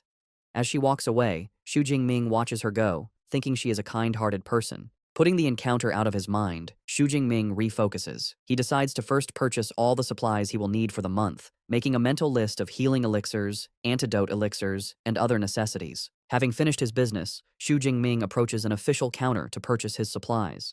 After stowing the items in his backpack, he leaves the adventurer's hall, now fully equipped and ready for the wilderness. However, as soon as he steps outside, his path is blocked by Zhao Chunlin and his cronies. The merchant looks furious, mockingly commenting on how Xu Jingming is foolish and defiant for daring to leave after being warned not to. He angrily asks if this is a sign of disrespect. Unfazed, Xu Jingming calmly asks what he wants. Enraged by his calm demeanor, Zhao Chunlin's face twists into a sneer. He declares that since Xu Jingming has disrespected him, he will break both of his legs and make sure he spends the rest of his life in a wheelchair, claiming it is the only way to appease his anger. Nearby, the kind adventurer woman who had warned him earlier sees the confrontation. She expresses frustration that he didn't listen to her and declares she must go help. However, her companion holds her back, suggesting it might be better to let him learn a lesson. Back in the confrontation, Zhao Chunlin prepares to make good on his threat. Dark energy swirls around his arm as he activates his ability. He boasts about his C-rank metallic skin superpower, claiming that when combined with his D-rank combat suit, Xu Jingming won't even be able to scratch him. He then gives his ultimatum. Unless Xu Jingming pays him 1 million and kneels in apology, he will be crippled. Xu Jingming's reaction is instant. A faint crackle of purple lightning comes from his body as he utters a single, contemptuous word. Shameless. The sudden surge of his energy startles Zhao Chunlin, his eyes widening in shock. Before Zhao Chunlin or his cronies can react, Xu Jingming disappears in a flash of purple lightning, reappearing behind the merchant and striking him down with a single devastating blow. The force of Xu Jingming's single, lightning-fast attack sends Zhao Chunlin flying backward, his body battered and bloody. Zhao Chunlin is slammed with such force that he crashes through a nearby stone wall, shattering it. The onlookers, especially the kind adventurer woman and her companions, are left utterly speechless by the sudden and brutal display of power. Xu Jingming stands calmly in the now devastated courtyard, unfazed by the chaos he caused as the crowd parts around him. The onlookers are in shock, murmuring about the instant and terrifying defeat of Zhao Chunlin. One person notes they didn't even see how Xu Jingming attacked, while another remarks they were initially worried for the newcomer, never expecting him to be so strong. The consensus is clear. Zhao Chunlin picked a fight with the wrong person. The kind adventurer woman and her friend are also trying to process what they just saw.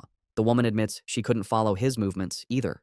Her blonde companion grimly assesses the damage, guessing that Zhao Chunlin's legs and pelvis must have been completely shattered. She concludes that even if he survives, he will be a cripple. The kind woman remarks that Xu Jingming is not only incredibly strong, but also ruthless, truly a student from the prestigious Modu Superpower University. When her companion asks how she knows, she explains she recognized his combat suit as exclusive gear from the university. Impressed by his power, the kind woman, whose friend calls her Xiao Qian, suggests they should try to recruit him into their team, noting they are short one attacker. Her teammate immediately protests, reminding her that when they formed their all-female team, they agreed to only accept female members. The other teammates playfully tease Xiao Qian, suggesting she's only interested because he's handsome, though they admit they wouldn't be opposed to him joining. The teasing leaves Xiao Qian flustered. Ignoring the commotion, Xu Jingming proceeds to the wilderness entry gate. He scans his adventurer card, and a notification confirms his identity and grants him permission to enter. He steps through the massive gate and into the vast expanse of the Yuanshui wilderness area, a dense, untamed forest. Shortly after entering, he pauses as the distant, powerful roar of a beast echoes through the trees. He recognizes the sound as a territorial declaration from powerful beasts, likely at least Tier 4. However, he remains calm, noting to himself that these creatures are not his targets for the day. He begins to plan his hunt, recalling that the Yuan Shui wilderness is divided into a ruined city and a mountain forest. He decides the beasts in the city are generally weaker, making them the perfect starting point to harvest the ability points he needs. He pulls up a holographic map on his smartwatch and identifies a nearby location called Ping'an County.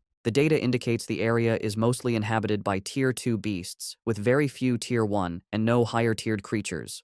With its large area and an estimated 500 to 600 beasts, he concludes it is the ideal hunting ground. With a determined cry, Xu Jingming declares his arrival in Ping'an County and breaks into a full sprint, his body covered in a faint blue aura as he moves with incredible speed through the forest. He soon enters the desolate, ruined streets of the county, where his presence immediately attracts a ferocious, wolf-like beast that lunges at him from the shadows. Xu Jingming calmly identifies his attacker as a Tier 2 Shadow Cat, seeing it as a timely delivery of ability points. However, as he prepares to fight, he suddenly clutches his chest in pain. He feels the violent, negative emotions from the Thunder Tyrannosaurus blood stirring within him, filling him with an overwhelming urge to kill. He realizes the more he tries to suppress this impulse, the stronger it becomes. A savage, manic grin spreads across his face as he decides he has had enough of holding back. Unleashing a torrent of purple lightning, he embraces the bloodlust, his sudden transformation and terrifying aura leaving the Shadow Cat frozen in fear. The scene then shifts to 1 month later. A team of 4 adventurers patrols the empty streets of the same county. One of them asks their bald, red-bearded captain why the area is so deserted, complaining they have been searching for a full day without finding a single beast.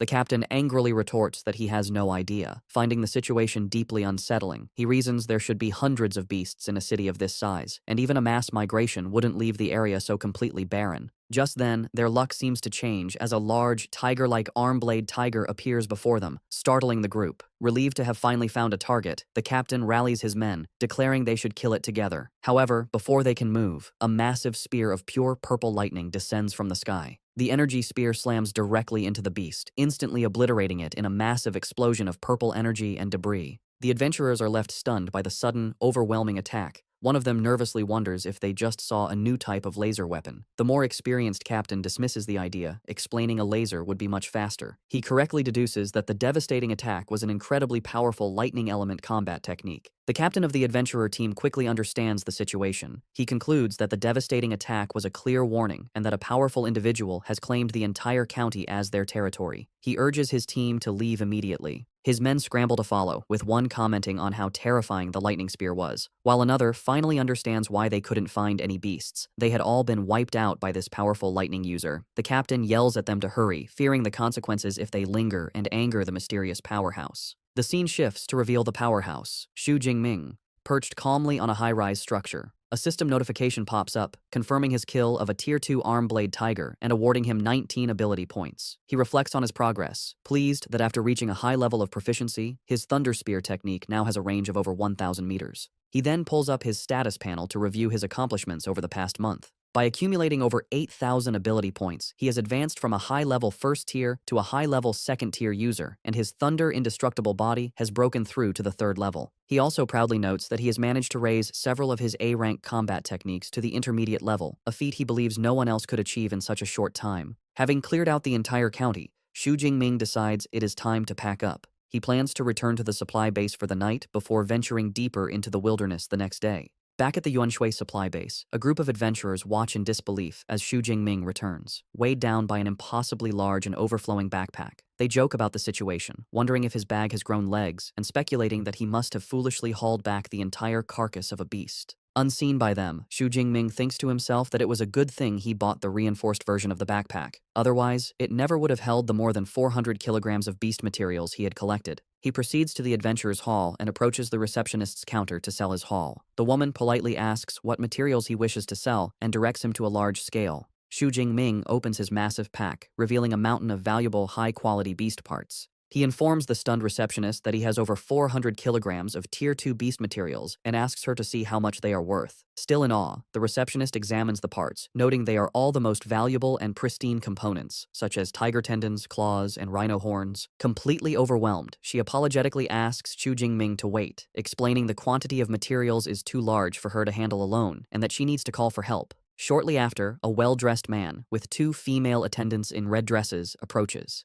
He introduces himself as Zhao Yi, the manager in charge of acquisitions. After Xu Jingming introduces himself, Manager Zhao Yi shakes his hand, expressing his admiration that someone so young could hunt so many beasts. He offers to have his staff take care of the inventory and invites Xu Jingming to sit with him while they wait. While Xu Jingming sits with Manager Zhao Yi, the adventurer's hall staff, aided by floating scanner drones, meticulously appraise the massive pile of beast materials. The manager is clearly impressed by his young client's skill and decides to foster a good relationship. He presents Xu Jingming with a platinum membership card for the supply base, which grants a discount on all purchases, and asks him to accept the small token. Xu Jingming politely accepts, thanking the manager. Soon after, a female employee delivers the final inventory report. She states they have counted a total of 89 high-tier, 107 mid-tier, and 221 low-tier Tier 2 beast materials. The staggering numbers leave the manager inwardly stunned, wondering if Xu Jingming had single-handedly wiped out an entire beast lair. Turning back to his client, the manager presents the final valuation, totaling just over 24.76 million. He offers to round the payment up to 25 million, an offer Xu Jingming graciously accepts. A moment later, Xu Jingming receives a notification on his phone confirming the deposit, bringing his new bank balance to over 29 million. He smiles, realizing he has become incredibly rich overnight. As he prepares to leave, Manager Zhao Yi gives him his business card, inviting him for tea sometime. Xu Jingming politely agrees and leaves. The manager watches him go, thinking the young man has a future with limitless potential. Just as Xu Jingming departs, the manager's phone begins to ring. He answers, and the caller is revealed to be Zhao Chunlin. From a hospital bed, heavily bandaged and in a wheelchair, the enraged merchant yells into the phone that he saw the person who attacked him return to the base and furiously demands that the manager help him get revenge. The manager, now revealed to be Zhao Chunlin's powerful contact, calmly asks if he is referring to the high-level first-tier user and inquires how he wants to proceed. Zhao Chunlin furiously demands that he dispatch the Tiger Shark squad to make Xu Jingming's life a living hell. The manager agrees to lend him the elite squad, but makes one condition clear. After this, their association is over. Zhao Chunlin accepts the terms, vowing to leave the city as soon as his revenge is complete. After ending the call, manager Zhao Yi feels a sudden sense of unease. He tries to dismiss it as paranoia, reassuring himself that the Tiger Shark squad is an elite team of Tier 2 users and should have no trouble dealing with a single first-tier opponent. Meanwhile, as Xu Jingming walks through the streets of the supply base, he suddenly lets out a loud sneeze. He rubs his nose, wondering what that was about and if someone was just talking bad about him somewhere. Manager Zhao Yi is on the phone with his superior, enthusiastically reporting about a new ability user named Xu Jingming, whose haul of beast materials alone was more than a dozen other teams combined. The superior, base chief manager Wang Chuang, hears the name and says he will check the records. As he pulls up Xu Jingming's file, his eyes widen in surprise. Manager Wang Chuang immediately calls back, his tone urgent. He tells manager Zhao Yi that Xu Jingming is extremely important and to notify him the moment he returns. Zhao Yi agrees, wondering how a young man could cause such a strong reaction from his boss. He concludes Xu Jingming must have a powerful background and is relieved he treated him with respect. Meanwhile, manager Wang Chuang looks at Xu Jingming's profile. He recognizes him as another disciple of the famed Yang Zhentian and notes his talent seems to surpass even Liu Ming, another of the dean's students. He concludes Xu Jingming is a prodigy who must not be offended. Elsewhere, Xu Jingming walks through the commercial streets of the supply base. He sees a shop selling spatial storage rings and is dismayed that even basic models, no larger than a suitcase, cost over 10 million. Despite the high price, he finds the convenience of a space ring appealing and wonders how much a larger one for his spear would cost. His thoughts are interrupted by his phone ringing. He answers and hears the cheerful voice of his roommate, Liu Wentao, who asks when he'll return to the university.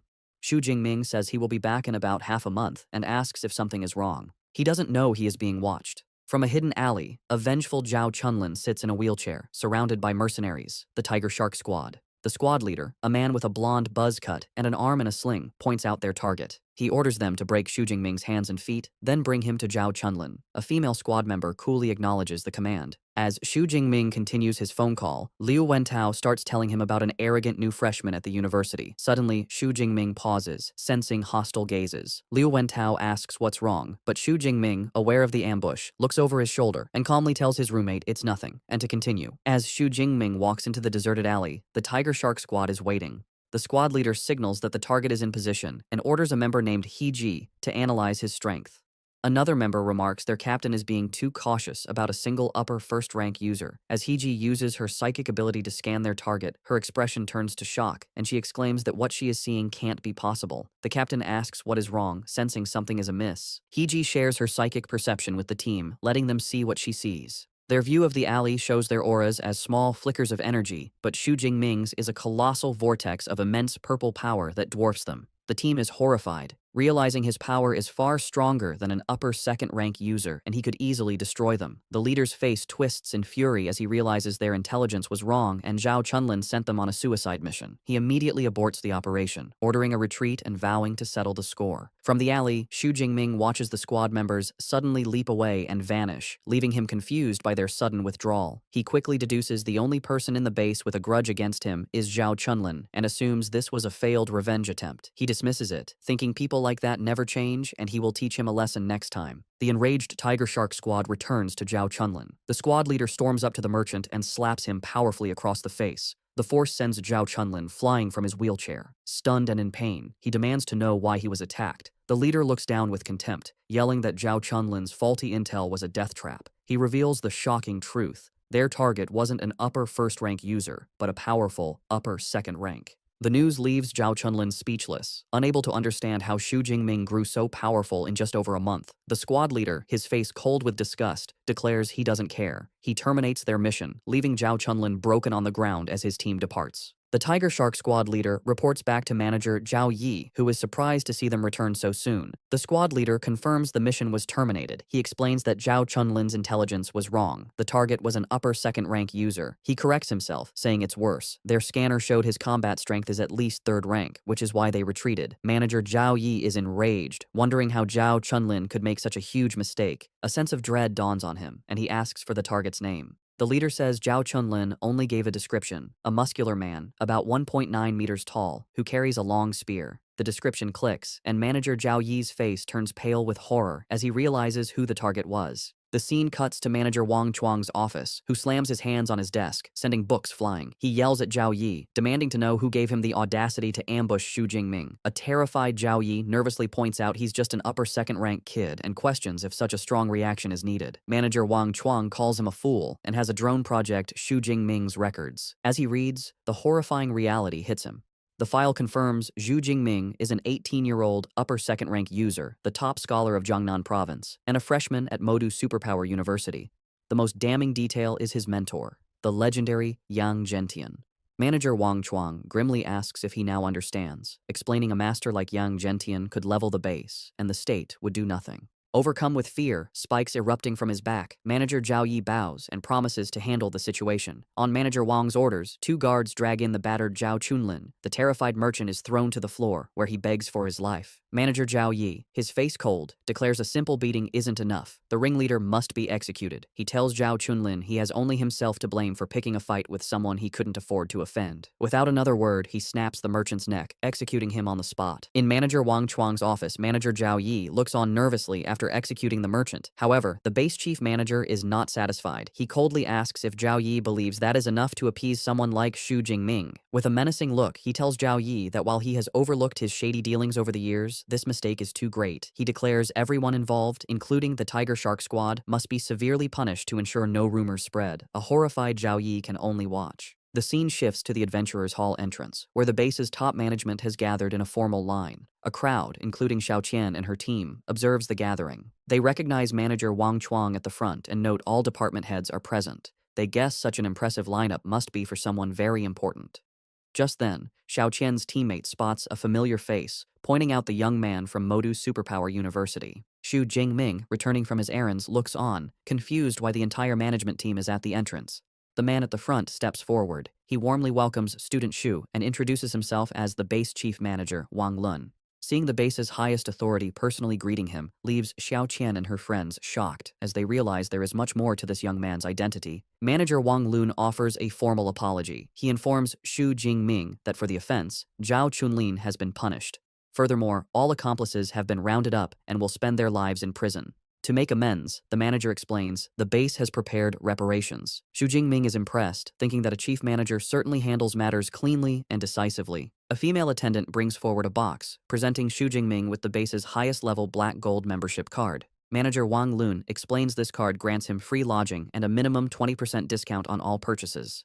Another attendant then presents a second gift, a small box containing a 1 cubic meter space ring. The incredible value of this gift leaves Xu Jingming completely stunned as he realizes what he is being offered. Holding the space ring, Xu Jingming notes its incredible value, saying it would cost at least 50 million on the market. He accepts the gift, acknowledging manager Wang Chuang's sincerity. Manager Chuang praises Xu Jingming, commenting that his boldness is what he would expect from a student of Yang Zhentian. He mentions that Xu Jingming's senior disciple, Liu Ming, also trained at the base. Before Xu Jingming leaves, manager Wang Chuang assures him that if he runs into trouble in the city, he should contact him, as his influence is significant. Xu Jingming understands this special treatment is entirely due to his master's powerful backing. Later, in the luxurious room from his new black gold membership, Xu Jingming finally relaxes. After a month of hard training, he is grateful for the rest. He decides to bind the space ring to himself, a process that requires leaving a spiritual imprint on it.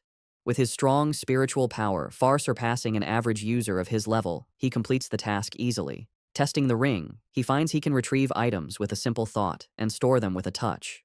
Although it can't hold living things, he finds it very convenient. His rest is interrupted by a call from his master, Yang Zhentian. Xu Jingming informs him he just returned from the wilderness and has something important to report. Upon learning someone sent mercenaries to attack his disciple, Yang Zhentian becomes enraged. He shouts over the phone that a space ring is too light a compensation for an assassination attempt and threatens to destroy the base if anything had happened to Xu Jingming. Once calmer, he asks why the elite squad retreated. Xu Jingming speculates they realized his strength was much greater than they expected, seeing him as an upper-tier second-rank user, forcing them to fall back. The news leaves Yang Zhentian speechless. He shouts into the phone in disbelief that Xu Jingming has already reached that level in just 1 month. His master's shock quickly turns into a proud laugh. He praises Xu Jingming, stating his cultivation speed is even faster than his was, and eagerly asks when he plans to return so they can celebrate. Xu Jingming tells him he will be back just before the semester begins, as he plans to use the remaining time to explore more dangerous areas. His master warns him to be careful, and Xu Jingming assures him he will. After the call, Yang Zhentian is still beaming with joy. His butler, Uncle Fu, remarks it has been a long time since he's seen him so happy. The dean can't contain his admiration for Xu Jingming's astonishing speed of improvement. He reflects that life and death crises, which are catalysts for others, seem to work like a powerful cheat device for his talented disciple, speeding up his growth at an incredible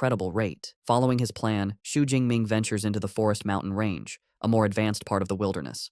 As he walks, the air is filled with the roars of fierce beasts. He notes this area seems much richer in resources than the ruined city he had cleared. His keen senses pick up on an attack just as his boot snaps a twig, alerting his foe to his position. Suddenly, invisible energy slashes tear through the air, aimed at him. Reacting with incredible speed, Xu Jingming dodges the assault, the blasts narrowly missing him and slicing through the trees. The attacker reveals itself, a large, ferocious Gale Dreadwolf.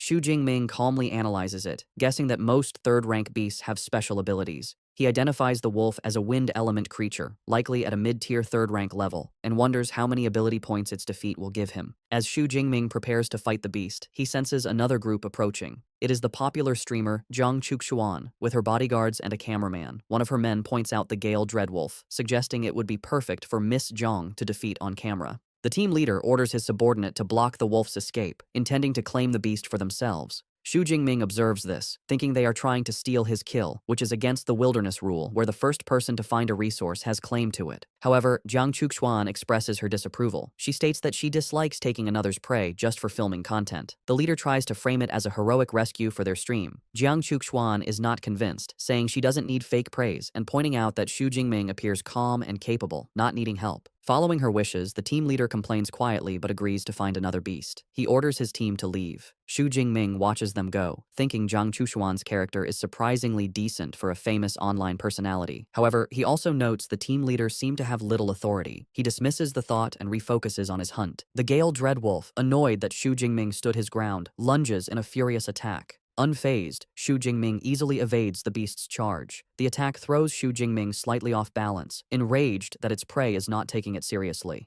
However, Xu Jingming quickly recovers and retaliates. Channeling his lightning power, he brings his spear down with immense force, plunging the electrified tip into the beast's skull. The beast collapses. A system notification confirms the kill, awarding him 34 ability points. Xu Jingming reflects on the reward, noting with satisfaction that getting over 30 points from a single third-rank beast is quite good. With a smirk, he looks forward to the last 10 days of his expedition, eager to hunt as many beasts as possible. 7 days later, Xu Jingming's hunt continues. He finds a troop of large, ape-like beasts, who are startled by a brilliant flash of light from above. He unleashes a powerful ranged technique, a massive spear of pure energy, which descends from the sky and slams into the ground, creating a powerful explosion. The blast leaves a crater with one ape-like creature lying heavily wounded within it. Xu Jingming is surprised his Thunder Spear attack didn't instantly kill the leader. He acknowledges that, as expected of a third-rank beast leader, it is durable. With a menacing look, purple lightning crackling around him, he decides not to waste time on the lesser beasts. He resolves to finish them all off quickly.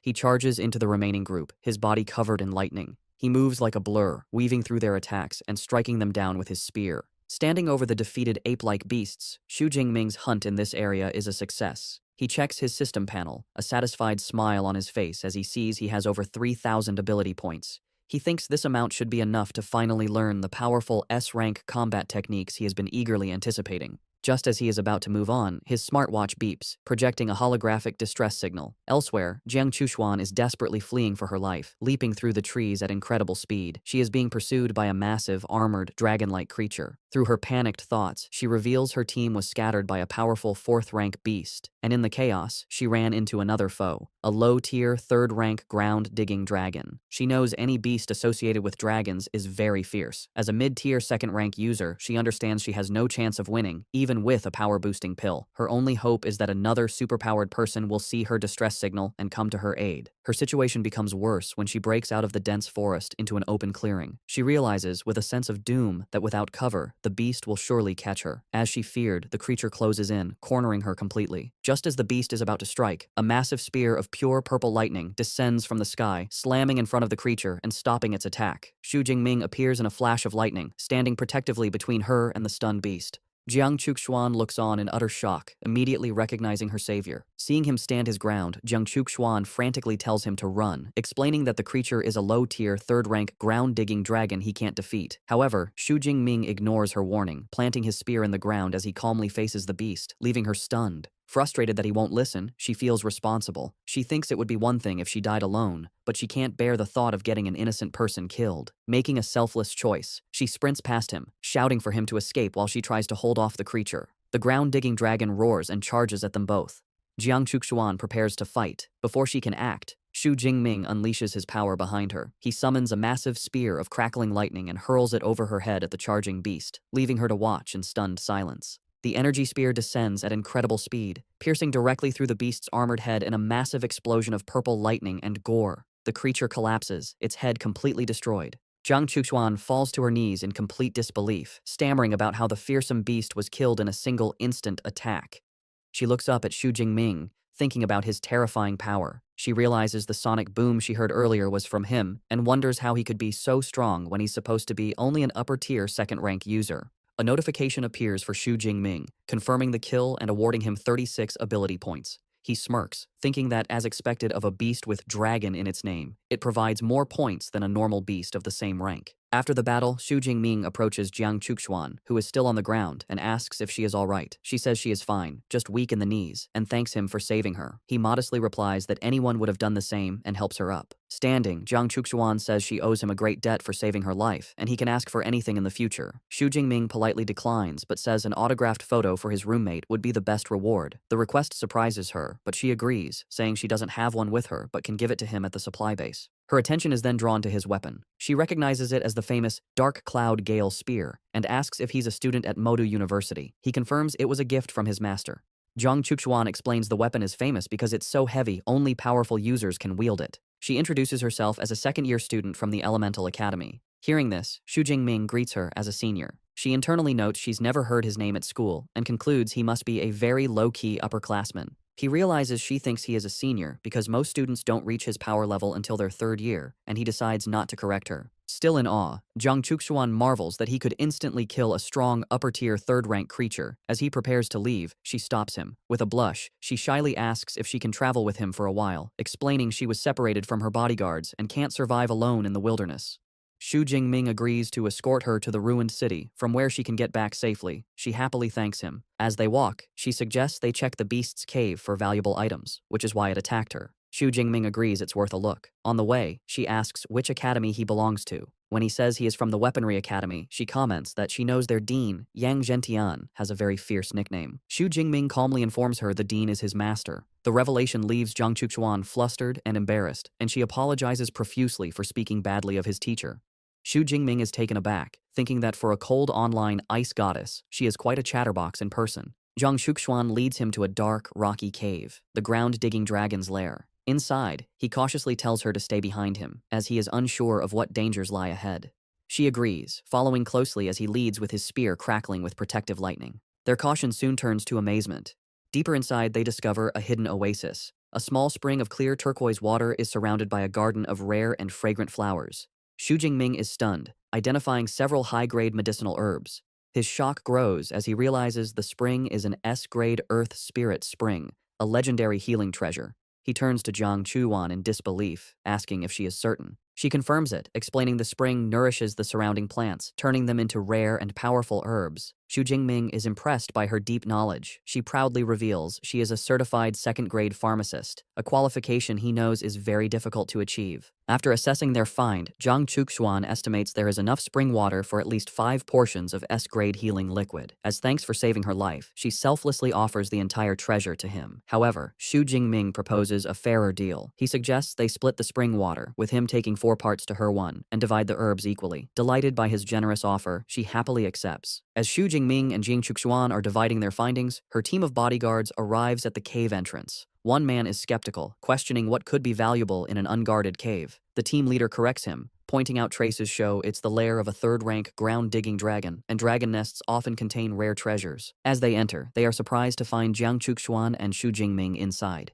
She is startled by their sudden appearance, internally worrying that if this elite team of third-rank users discovers the S-grade spring, there will be trouble. The leader greets her, saying they've been searching for her. He then curiously notes Xu Jingming's presence. Thinking quickly, Jiang Chuxuan explains Xu Jingming is a senior from her school she just met. She gestures to the treasure, suggesting that since the herbs are high quality, they should all share. The leader smirks and accepts, but a subordinate whispers to him that the spring seems to be the legendary S-grade Earth Spirit Spring, a priceless treasure. The revelation instantly changes the atmosphere. The bodyguards' eyes glow red with greed as they realize the immense value. Both Xu Jingming and Jiang Chuxuan sense the immediate shift in their demeanor. The leader's friendly facade drops, replaced by a menacing grin as he remarks that she doesn't seem very honest. Realizing the danger, Jiang Chuxuan decides to surrender the treasure. She says the team can have everything and tries to pull Xu Jingming away. When he does not move, she urgently whispers that the bodyguards are all peak third-rank users and they stand no chance. However, Xu Jingming calmly replies that he doesn't consider himself weaker than them. He adds that even if they gave up the treasure, the team wouldn't let them go alive, a chilling thought she realizes is true. The team leader laughs, confirming Xu Jingming's words. He admits that while the boy's tone is arrogant, his guess is correct. He explains their ruthless logic. Jiang Chuxuan is famous. If they let her go, she could expose them online and ruin their careers. Therefore, he concludes, it is safer to kill them both and keep the secret buried in the cave forever.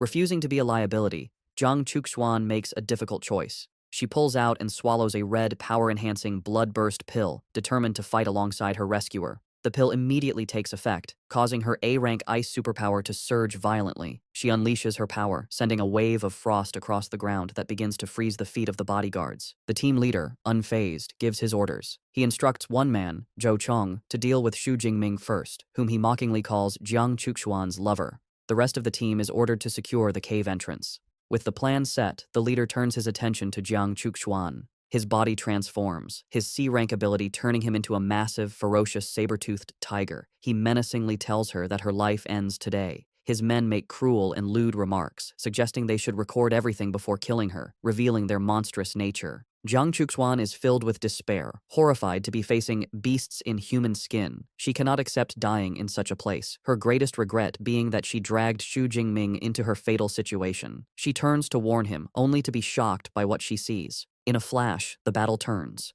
The tiger-transformed leader's eyes widen as he senses movement. Before anyone can react, Xu Jingming appears behind Zhou Chong, his spear already through the man's chest. The bodyguard collapses, defeated in an instant.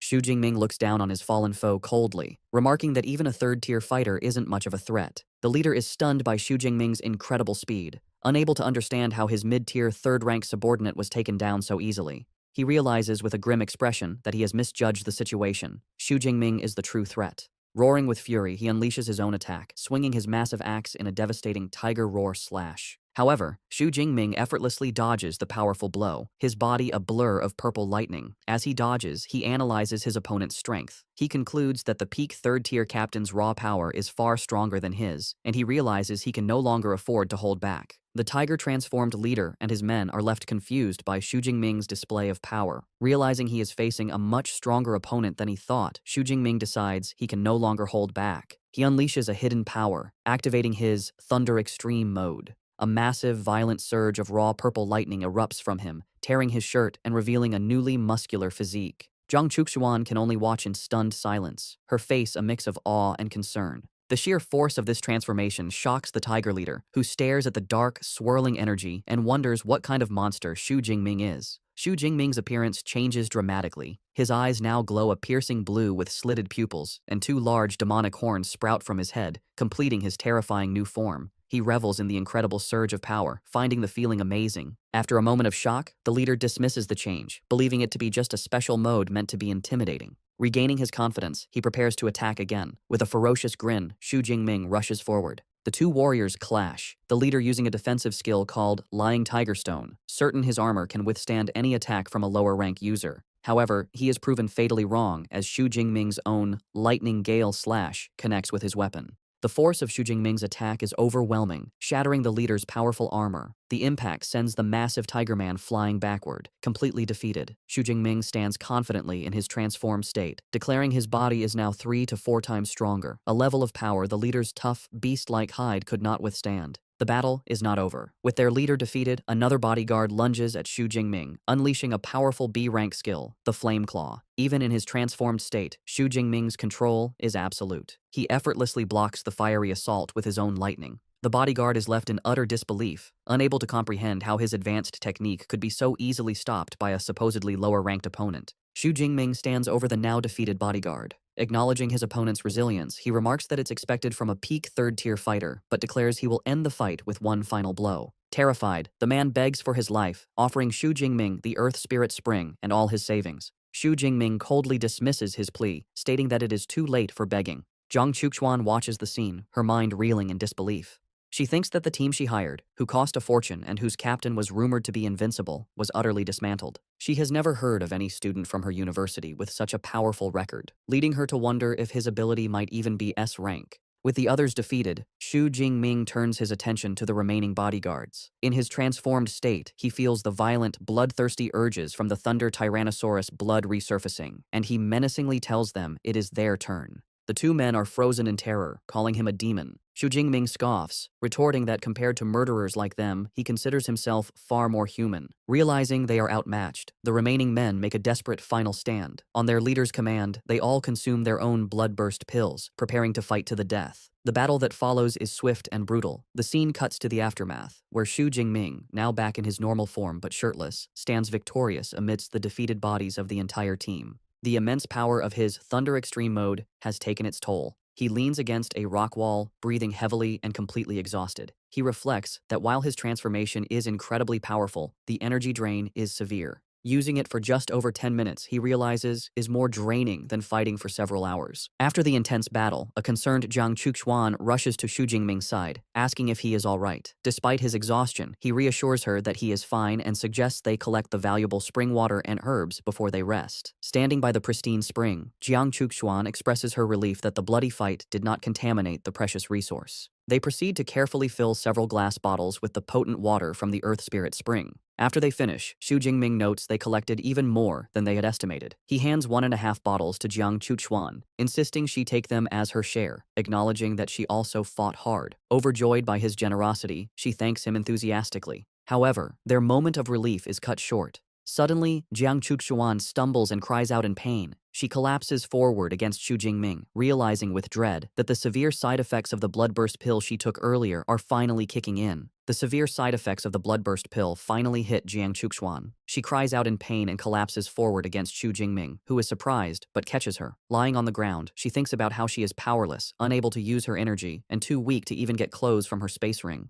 Trembling and blushing, she feels deeply embarrassed and worries about the bad impression she's making. Seeing her condition, Xu Jingming says the pill's side effects are strong and that he will take her somewhere to rest. Without waiting for a response, he lifts her into his arms, which surprises and flusters her. As he carries her, her heart beats rapidly, and she wonders if it's because this is the first time she has been so close to a man. Xu Jingming carries her to a small grassy clearing and gently sets her down. He tells her to rest there while he goes to collect the remaining herbs. Before leaving, he takes off his own black shirt and offers it to her so she can cover herself. Jiang Chuxuan accepts it, thinking about how kind and considerate he is. While she recovers, Xu Jingming turns his attention to the defeated bodyguards. He takes a space ring from one and examines its contents. He thinks the loot from the elite team is disappointing, as he only finds some cash, beast materials, herbs, and a C-grade combat technique. Holding the 2 rings, he hopes he can trade them for a single, larger one, thinking that carrying his long spear is very inconvenient. From the ground, Jiang Chuxuan calls out to him. She explains the Earth Spirit Spring can help with her weakness, and timidly asks if he can give her a sip. Xu Jingming gives her some of the spring water in a vial, and she drinks it eagerly. Instantly, she sighs in relief as her strength begins to return. Jiang Chuxuan tells Xu Jingming she feels much better, though she estimates she will need another 3 to 4 hours to recover completely. She marvels that the pill's side effects can be countered and comments on how miraculous the S-grade Earth Spirit Spring is. Xu Jingming considers her recovery time and realizes it will be night in a few hours. For their safety, he suggests they rest in the cave overnight. The thought of spending a night alone with a man in a dark cave leaves Jiang Chuxuan utterly shocked and flustered. When Xu Jingming asks her opinion, the blushing Jiang Chuxuan shyly agrees, telling him she will follow his lead. The next morning, the sun shines through the forest. Having fully recovered, Jiang Chuxuan stretches her arms, feeling refreshed. She comments on how pleasant the forest air is, joking that she could stay for a month if not for the dangerous beasts. She glances at Xu Jingming and reflects on her worries from the previous night, chiding herself for her wild imagination. She concludes he is not the kind of person she feared, yet feels a slight sense of disappointment. Her thoughts are interrupted when Xu Jingming says it's time to leave and that he will escort her to the edge of the forest.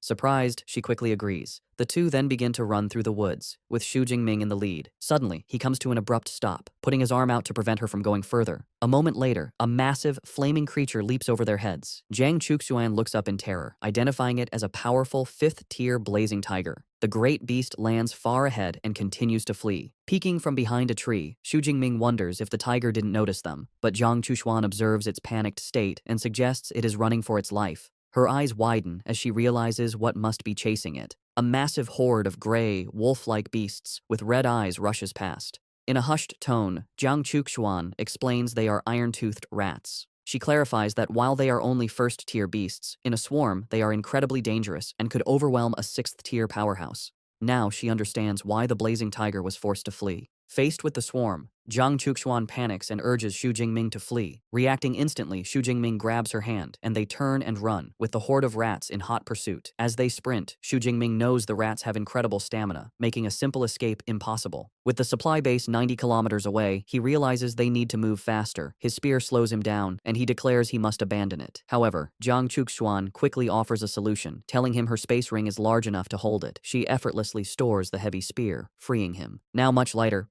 Xu Jingming notes that holding hands is still too slow.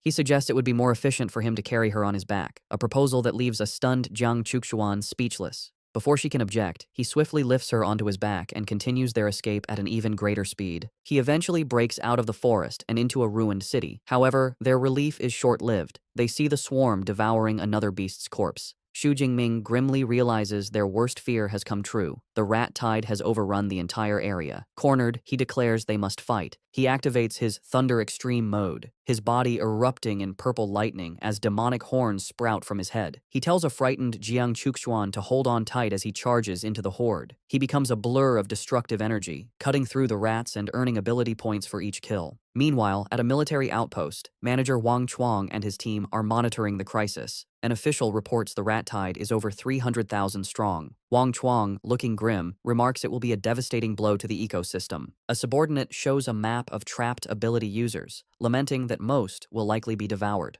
Wang Chuang worries about Xu Jingming, thinking that unless his master, Yang Gentian, intervenes, no one can save him if he's caught. Suddenly, a soldier spots a massive sphere of purple lightning on the monitors. Wang Chuang orders his troops to prepare to engage. A report comes in that the target is moving at 80 meters per second. The soldiers open fire, but their bullets are useless against the powerful energy barrier. Unleashing his full power, Xu Jingming, still in his demonic form, leaps high into the air with Jiang Chuxuan, soaring over the military blockade. He lands gracefully among the startled soldiers as his transformation fades. The soldiers are left in stunned silence. One exclaims he thought the approaching energy was a lightning beast, not a person. Another remarks on the man's terrifying aura, while a third finds the girl's silhouette strangely familiar. Now back in his normal form, shirtless and exhausted, Xu Jingming tells Jiang Chuxuan they have reached the supply base and are safe. A relieved Jiang Chuxuan holds his arm, thanking him. Just then, Manager Wang Chuang rushes over. Recognizing Xu Jingming, he asks if he can help after his escape. Xu Jingming explains he ran for over 40 minutes from the mountain area and is exhausted, asking only for a room to rest. Internally, Wang Chuang is astounded, knowing the mountains are over 90 kilometers away. He thinks even a fourth-tier ability user would struggle to break through the horde from such a distance. Eager to help, Wang Chuang offers to arrange a room, but Jiang Chuxuan steps in, stating she will take care of him. As she supports the weary Xu Jingming, nearby soldiers begin to gossip.